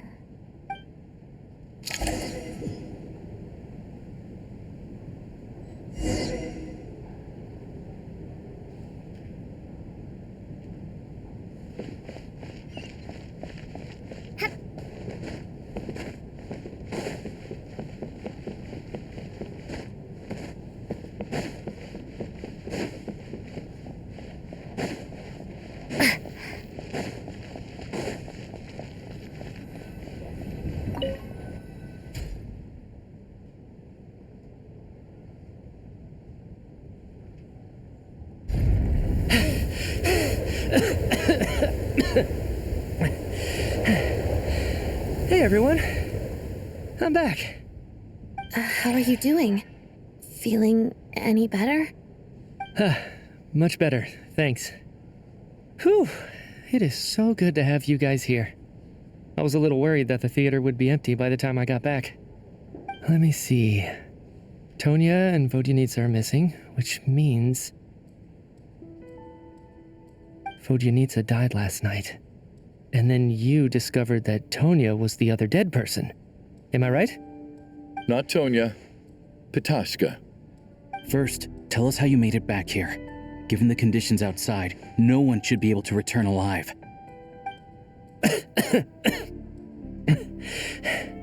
You're right. The thing that got me back safely was a song. I heard someone singing. After walking into the snowstorm, my mind grew hazy. I don't know how long I walked through the storm before my mind completely slipped away. Then, suddenly, I heard the sound of singing. The voice instantly brought me back to my senses, and I regained consciousness. So I followed the voice, searching for the source of the singing. I searched and searched, until finally, just a few moments ago, there was the entrance to the theater, right in front of me.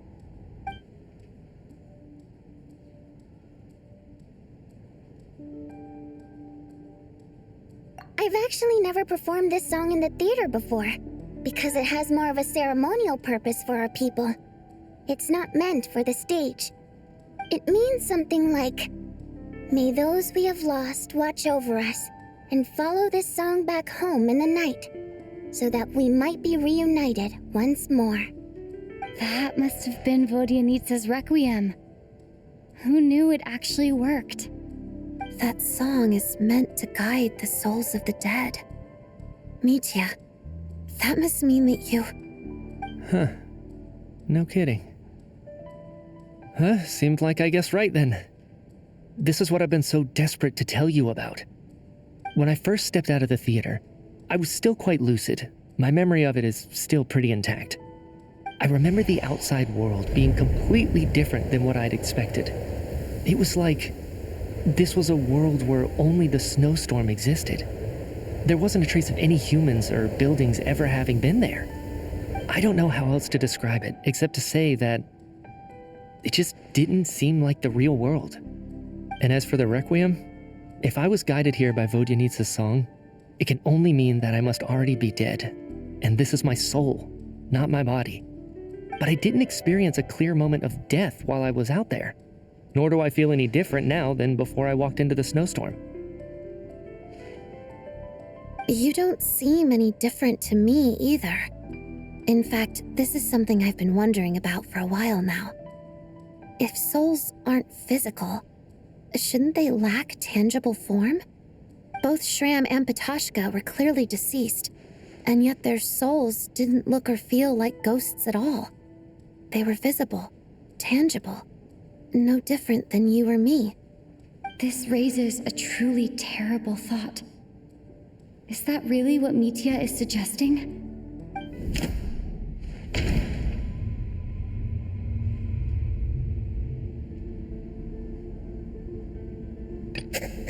Mitya said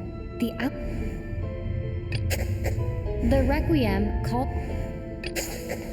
Mitya's soul was summoned back by the Requiem, confirming that he is indeed already dead. And yet, he looks no different from us.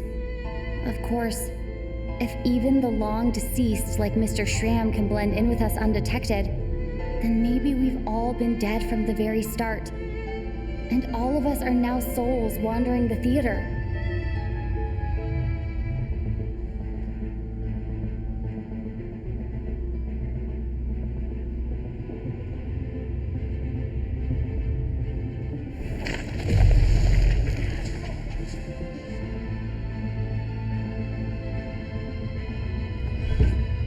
Yes.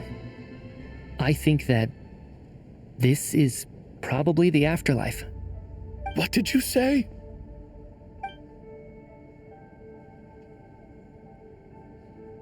You heard me. We died in the theater. All of us did.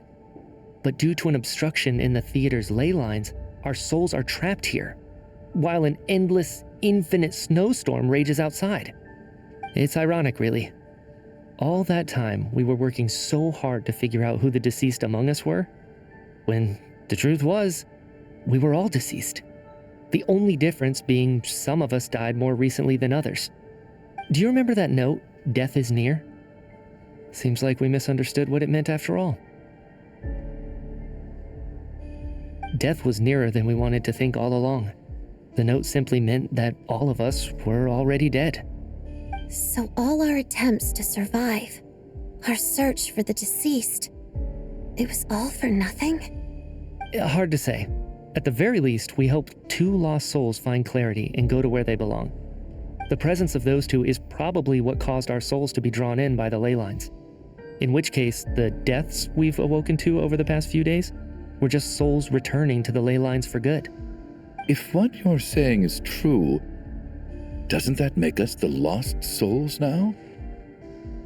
Huh, no wonder. This afternoon, when I was moving Vodyanitsa's body, I noticed that the other bodies in the room hadn't decayed one bit after all these days. That's further proof that those aren't physical bodies at all, but merely our shells here in the afterlife. Am I really dead? This doesn't feel real to me at all. No, that's impossible. This cannot be how it all ends. I still find it hard to believe that all of us are dead. How exactly did we die in the real world? None of us have any memories of dying, right? Not even knowing how we died is preposterous. Good grief! Surely there has to be some reason. Exactly. It's hard to rest in peace when you don't even know how you died. It gave me lots to think about as I strode out into the snowstorm. I racked my brains trying to remember the cause of my death, the exact moment I died, the root of all of this, right up until my consciousness faded. Wait. Hold on. Right before I lost consciousness, I think I saw something.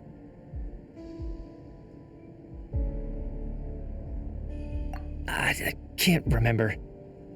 And I think I lost my notebook and pen. Mitya, your hand. Is that blood on your fingers? Huh? You're right. There's blood on the fingertips of my right hand. Looks like it's already dried. When did that happen? What the?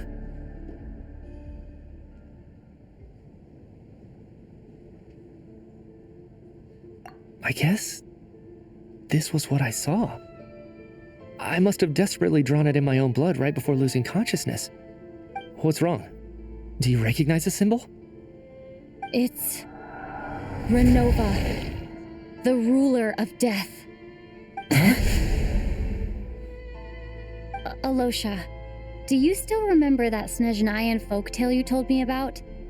It was about the Grim Reaper.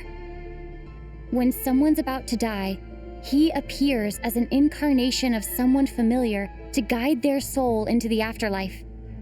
And as soon as you recognize his face, your life is over. I heard a similar tale when I was little. You think the Grim Reaper in this story refers to the ruler of death you mentioned? That's right. In which case, death is near could also mean that the Grim Reaper is here, disguised in a familiar form. Death, the deceased, and the Grim Reaper? So it's a triple entendre. When I first saw this note, I thought it contradicted the investigation report. But now it seems like that was the whole intention. So the Grim Reaper deliberately misled us. Then we started suspecting each other and searched for the deceased while they hid in plain sight. By that logic, the one person most likely to be the Grim Reaper incarnate is...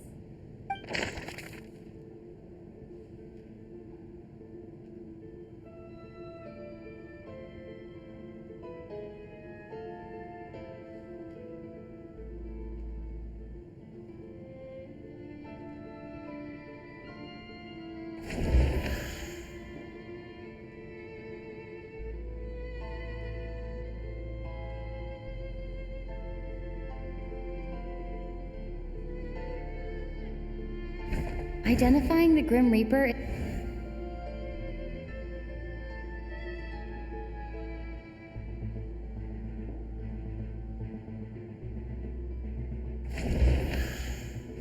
Identifying the Grim Reaper...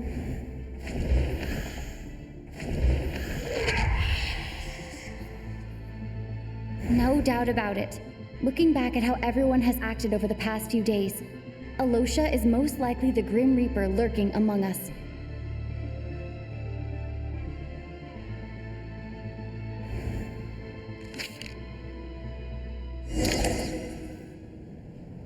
Is it you, Alosha? You were the first to discover the investigation report, and you had plenty of time to slip the note inside to mislead us. So?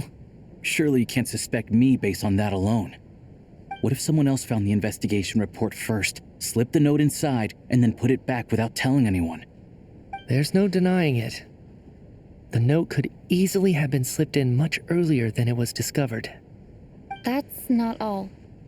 I've also noticed that, although on the surface, Valeri, Mitya, and sometimes I were the ones taking charge of the situation, looking back now, even though you didn't say much, you were always subtly guiding everyone from the sidelines. What do you mean? You were the one who emphasized how dangerous it was outside and insisted we all stay here. It was also you who suggested that we all sleep in the same place. And earlier today, you tried to convince Ptashka to stay. I don't understand why, but it was out of character. So, you didn't understand my intentions, and now you're assuming the worst. Seems pretty unreasonable if you ask me. He still won't admit it? Fine. Let's see how he responds to the most damning evidence of all. The biggest question I have right now is, if the Grim Reaper is impersonating Alosha, then where's the real Alosha? When did they switch?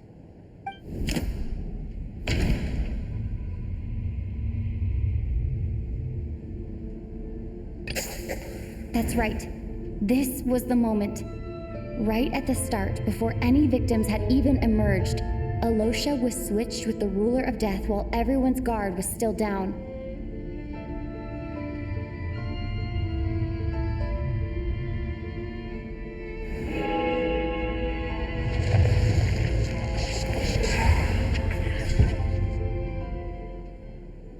When all this began, right after the performance ended and the snowstorm began to pick up, no one suspected anything unusual.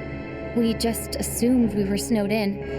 It wasn't until we discovered the bodies the morning after that we realized something out of the ordinary was going on. But it's clear now that the oddities actually started earlier than that, when Dimov walked into the snowstorm and never came back. Right. So Mr. Dimov was the first victim, not Sobolova and Torgov. And if we pinpoint that moment as the beginning of this incident, then one thing becomes clear. Alosha, you are the only person who walked into the snowstorm and came back without the help of Vojanitsa's Requiem. More precisely, Alosha never came back at all. The one who came back was the Grim Reaper. Not bad. Well, since you've backed me into a corner, I suppose there's no point in keeping up the act anymore. Alosha? You're the Grim Reaper? I am no such tired cliché. Mortals should address me as the ruler of death.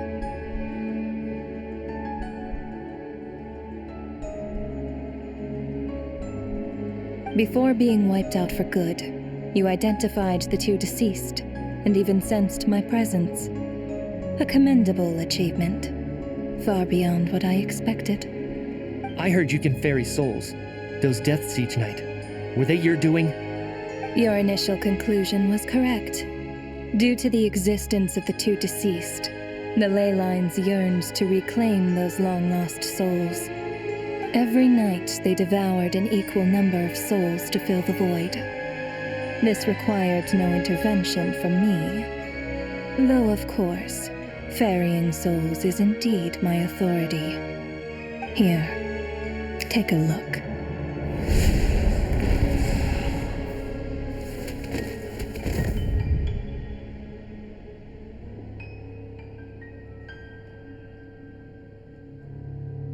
What are you doing? That takes care of today's too. Don't get so worked up. You are already dead, and your souls must return to the ley lines. I know we're already dead. You murdered us, didn't you? Murdered? No. Murder is when mortals usurp my authority. Death is my jurisdiction. If I require someone to die, I need not resort to such laborious methods as murder.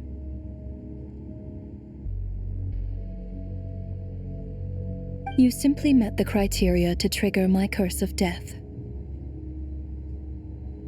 I know about the curse of immortality. So there's another death-related curse too? You cursed us? When? And why would you do such a thing? So often, humans pray to me, begging to know when their death will come and what form it will take. But few people ask why. If you must have an answer, know that death comes simply because one's time has come. So you're not gonna tell us the truth? Hold your tongue. By all rights, you shouldn't even be allowed to speak with me. Those angels from the past are to blame for the reckless renovation of the ley lines here. It's made my work on this occasion infuriatingly complicated. Work? So trapping us here, making us watch our friends die, that's just another day at work for you? You clearly have a lot of questions. Fine.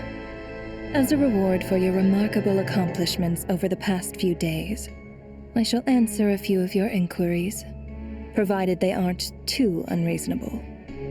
After the physical body dies, the soul must return to the ley lines for that person's death to be considered complete. My work encompasses the entire process of death, including, naturally, the guiding of souls into the ley lines, with which you are now so familiar. You must also be rather familiar with Natlan's Night Kingdom, I presume? It was I who supported the creation of the Night Kingdom. It provided a convenient means of guiding the souls of Natlan. Here, too, the ley lines connected to the theater underwent some modifications. The angels hoped to make them capable of accommodating the souls of some special creations. But this actually hindered their ability to accept ordinary souls to some degree. This effect manifested itself after you died from the curse in the theater, leaving you stranded in the afterlife, unable to achieve a complete death. But if souls who die from the curse of death fail to return to the ley lines within a short window of time, they will miss their chance for good. Then, they will remain forever suspended between life and death, no longer subject to the authorities of either. So if you don't resolve this matter soon, and see all our souls return to the ley lines before long, we'll escape your control. Nitya is sharp. This must be what Ronova was worried might happen, and the reason she got involved to begin with. But if you have the authority to guide souls, why didn't you just show yourself and get it over with? Why hide among us in the form of Alosha? You seek to understand the mind of a god. Very well. I'll tell you. This is a theater, and I decided I wanted to watch a show about death. That's why I encouraged you to take the events to the stage. I found myself getting quite immersed. I suppose the entertainment you provided makes up for all the trouble you've caused me by being so defiant in the face of death. There. Are you happy with my answer? Can't say I am. Really? But it fits the stereotypes you humans have about gods. Just moments ago, you were complaining about how infuriatingly complicated your work here has been. Work is work, I get it. There are times when it's a huge pain, but you just have to get it done, right? That's a rather unique perspective for a human. You are in fact correct. There is a pain point in this case. Due to the obstruction in the theater's ley lines, there is a hard limit on the number of souls they can receive each day, making it impossible for me to ferry all your souls at once. Revealing my identity too soon would inevitably have led to futile resistance, and there was a risk that any souls who chose to run would disappear. Then there was the issue of the 2 lost souls you called the deceased. The way you resolved that quandary was all part of my design. That's what I don't understand. If all of us were souls of the dead, what made their presence among us special? For centuries, they have refused to return to the ley lines, exploiting the issues created by the angel civilization to resist being drawn in. Centuries of obsession accumulated during this process. You may think of this obsession as the resentment of the dead, and in this quantity, it was a bomb that could have detonated at any moment. It reached the point where I could not afford to leave it unchecked. But the only way to fix it was to help them acknowledge their own deaths, make peace with their regrets, and willingly walk into the snowstorm. Only then, with my guidance, could they finally return to the ley lines.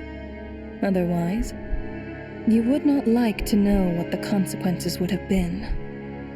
I vaguely remember seeing Patashka, but in the most terrifying form. Was that in a dream? Is that what would have become of her if she hadn't returned to the ley lines? I see your dreams brought you many revelations. So you see, death in fact grants wisdom to mortals. Souls connect to all things in the world and see the chain of cause and effect between them. It's nothing unusual. Anyway, giving psychological counseling to lost souls is not my strong suit. That is more of an angel's role. It was something I could not resolve directly using my authority, so I decided it was easier to leave the bomb defusal to you. Meanwhile, of course, their presence caused the souls of other members of your party to return to the ley lines each night. From where I stand, that was killing 2 birds with 1 stone. As both issues slowly resolved one another without me having to lift a finger, all I had to do was stay close by and keep the situation under control. Then use my authority to wrap things up at the end. And, of course, while I was at it, I thoroughly enjoyed watching this drama, dealing with death from a mortal perspective, play out on the stage. Sounds like you had it all figured out, Grim Reaper. I just did the math. You said there's a hard limit to the number of souls the ley lines here can receive each day. It's 2, isn't it? That much is obvious, even to a fool. It's time to review this whole affair. If the ley lines can only take in 2 people per day, I need to go over the deaths from these past few days again.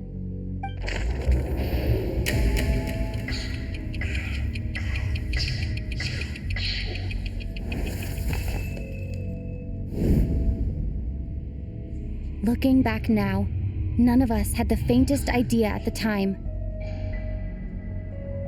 From the moment the staff member named Demoff walked into the snowstorm, the incident had already begun.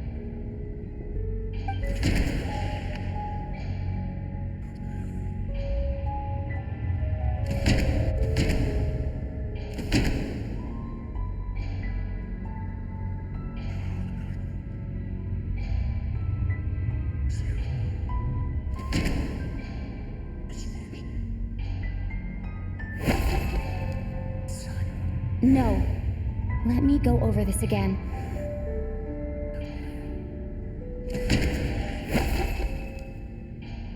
No.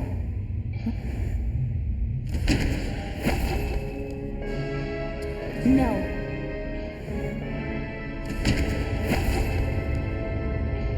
No.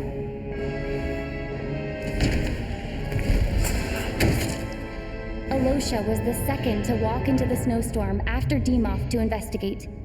During this process, the ruler of death assumed his identity, making him one of the victims.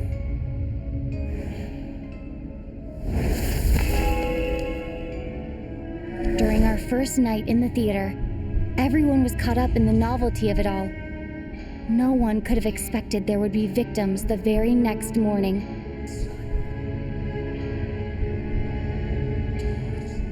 Despite all the confusion, and with the help of hindsight, we finally began to realize that something was amiss with the snowstorm.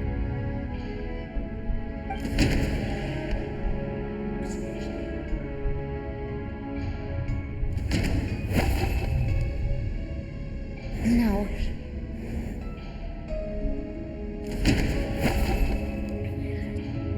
No.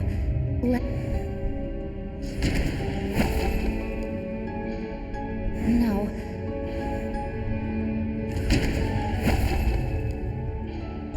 No.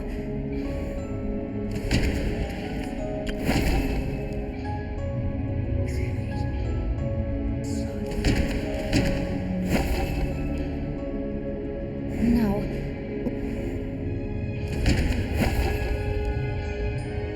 No.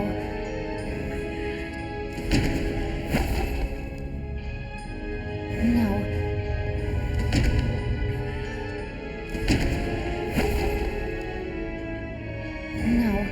No.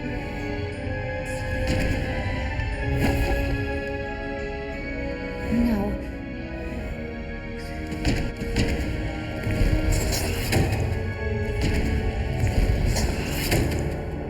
The ley lines devoured Torgov and Sobolova on the first night.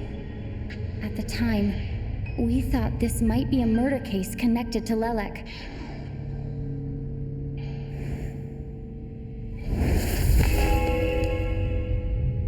Odette and I spoke a lot that night. 3 people were on watch, but in the morning, we discovered that someone had fallen victim all the same.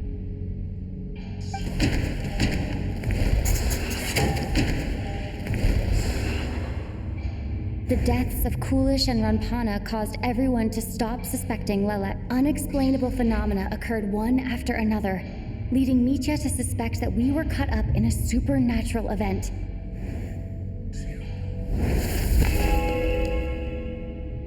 Later, we discovered that there seemed to be an extra person among us, and subsequently discovered the existence of the deceased.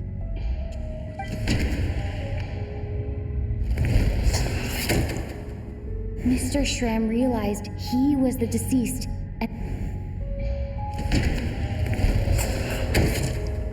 We thought it was all over, but Mr. Valeri, a lot happened today.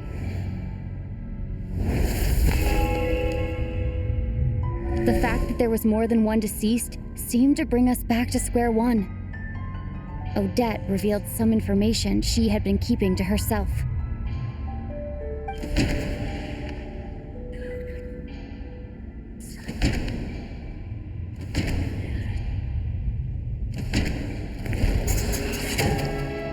As it happened, Patashka, the girl I thought... Vodyanitsa was swallowed by the ley lines in her sleep, but the requiem she sang before falling asleep was quite a game changer. Come to think of it, Patashka was about to walk into the snowstorm at that time, and Ronova, unaware that Mitya would return, was concerned that her soul would overflow from the ley lines. That's why she used Alosha's voice to try and persuade her to stay behind. Looking back, I suppose that was an early slip-up on her part.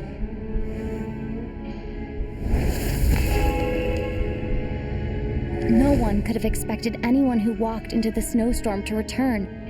But just after nightfall, Mitya returned, bringing crucial information with him.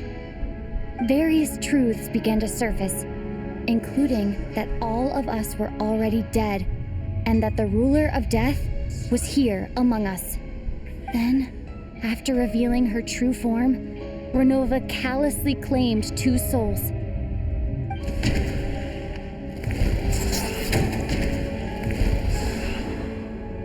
In fact, everyone was already dead by the time we took the photo. And in the days since, we've experienced many more partings in the afterlife. Now, only Mitya and I remain. And the true culprit behind everything still stands before us.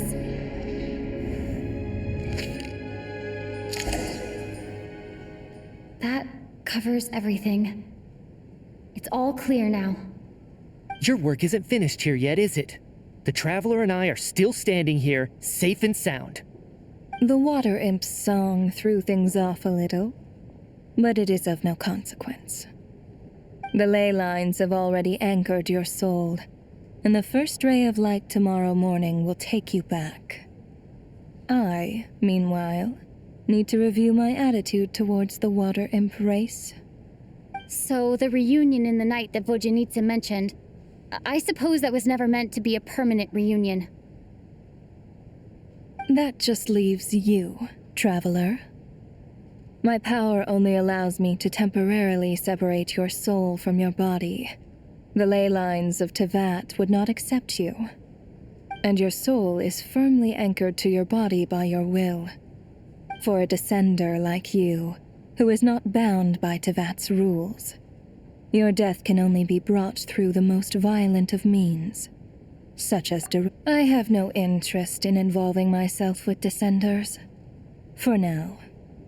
Although... One last question then. All our struggles and sacrifices here, they were meaningless from the very beginning, weren't they? Death abides no reason. Besides, what you call sacrifice is merely a concept created by humanity. To me, it is nothing more than a self-indulgent charade in the face of death. Mere mortals fantasizing that their actions could reclaim something from my grasp. A truly laughable idea.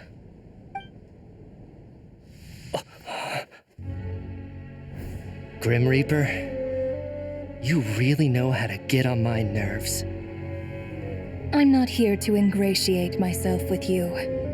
I kill merely because your deaths are necessary. Oh, you've made that quite clear. But humans don't take well to being scorned. Not even by the gods.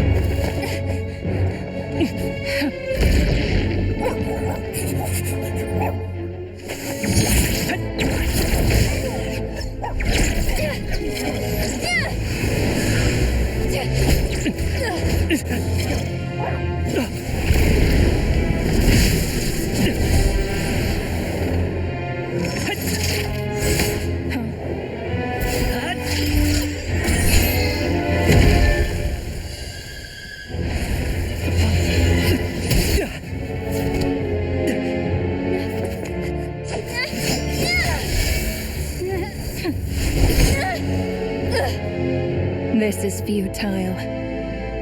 You must know that you are powerless against me in my own domain. I suggest that you save your strength. For what? Maybe we can't change it. But if nothing else, we can at least teach you to have some respect for the dead. Audacious.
How are you holding up, Odette? What happened to me?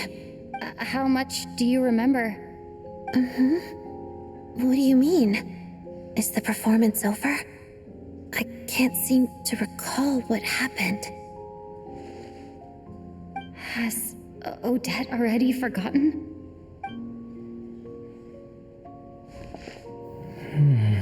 Mitya? Oh, I'm sorry. I guess I spaced out there for a second. Remind me who you are? Don't you... Yeah, I remember now, comrade. Looks like we guessed right. Just like me when Odette found me at the Armory Palace. For some reason, everyone killed by the Ruler of Death eventually came back to life. Just with one catch. They forgot what happened while they were dead. Odette and the others have already forgotten everything. Why were you able to remember this time? Could this be the reason? You said this is the Ruler of Death's symbol, right? I don't see anything there. You don't? Huh. Okay, I guess that makes sense. I carved this into my hand in the afterlife, so it's not visible in the physical world. Does that mean I carved this symbol into my soul? What an unsettling thought. Still, at least I get to remember what happened. I suppose it's a blessing in disguise. What about you, though? The Ruler of Death mentioned that you're a descender? Is that why you can remember? A full explanation would get complicated very quickly, but that's essentially it. Well then, now that it's all over, let's figure out what we've learned. The first thing I notice is that everything here is precisely as we left it, right before our deaths. This confirms that time passes differently in the afterlife than in the real world. They say that right before death, time slows down and your whole life flashes before your eyes. That must be how you know you have one foot in the afterlife by that point. Anyway, clearly the few days we spent in the afterlife probably only amounted to a few short minutes in the real world. This also aligns with previous reports of widespread temporary memory loss among the Armory Palace personnel. Now it seems likely that those were all brief deaths caused by the Grim Reaper's so-called curse of death. To those unaware of the truth, dying and coming back to life must feel similar to a short bout of catatonia. This leaves me with a couple big questions. What are the conditions that trigger this so-called curse of death? And why are we resurrected after we die? If nothing else, I think it shows that killing us wasn't her ultimate goal. We still don't know her true reasons for subjecting us to death. Right. This time only got complicated because of the situation with the theater's ley lines. That's why she had to approach it differently. If the previous incidents of amnesia among the researchers are anything to go by, killing us is usually a pretty routine matter.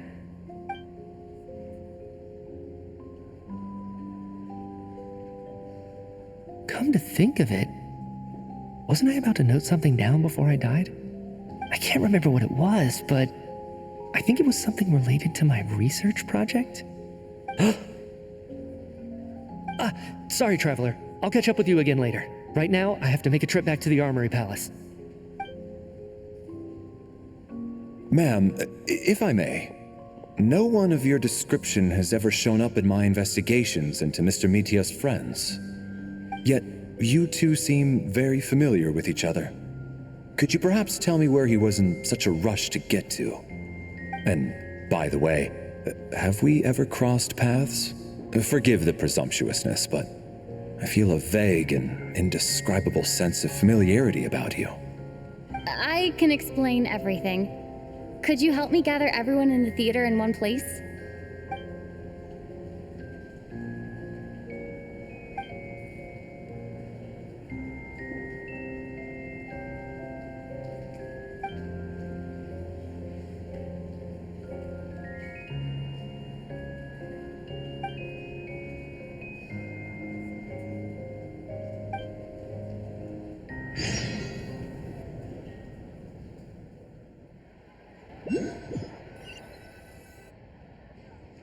So Chuganov really is going to shut down the factory.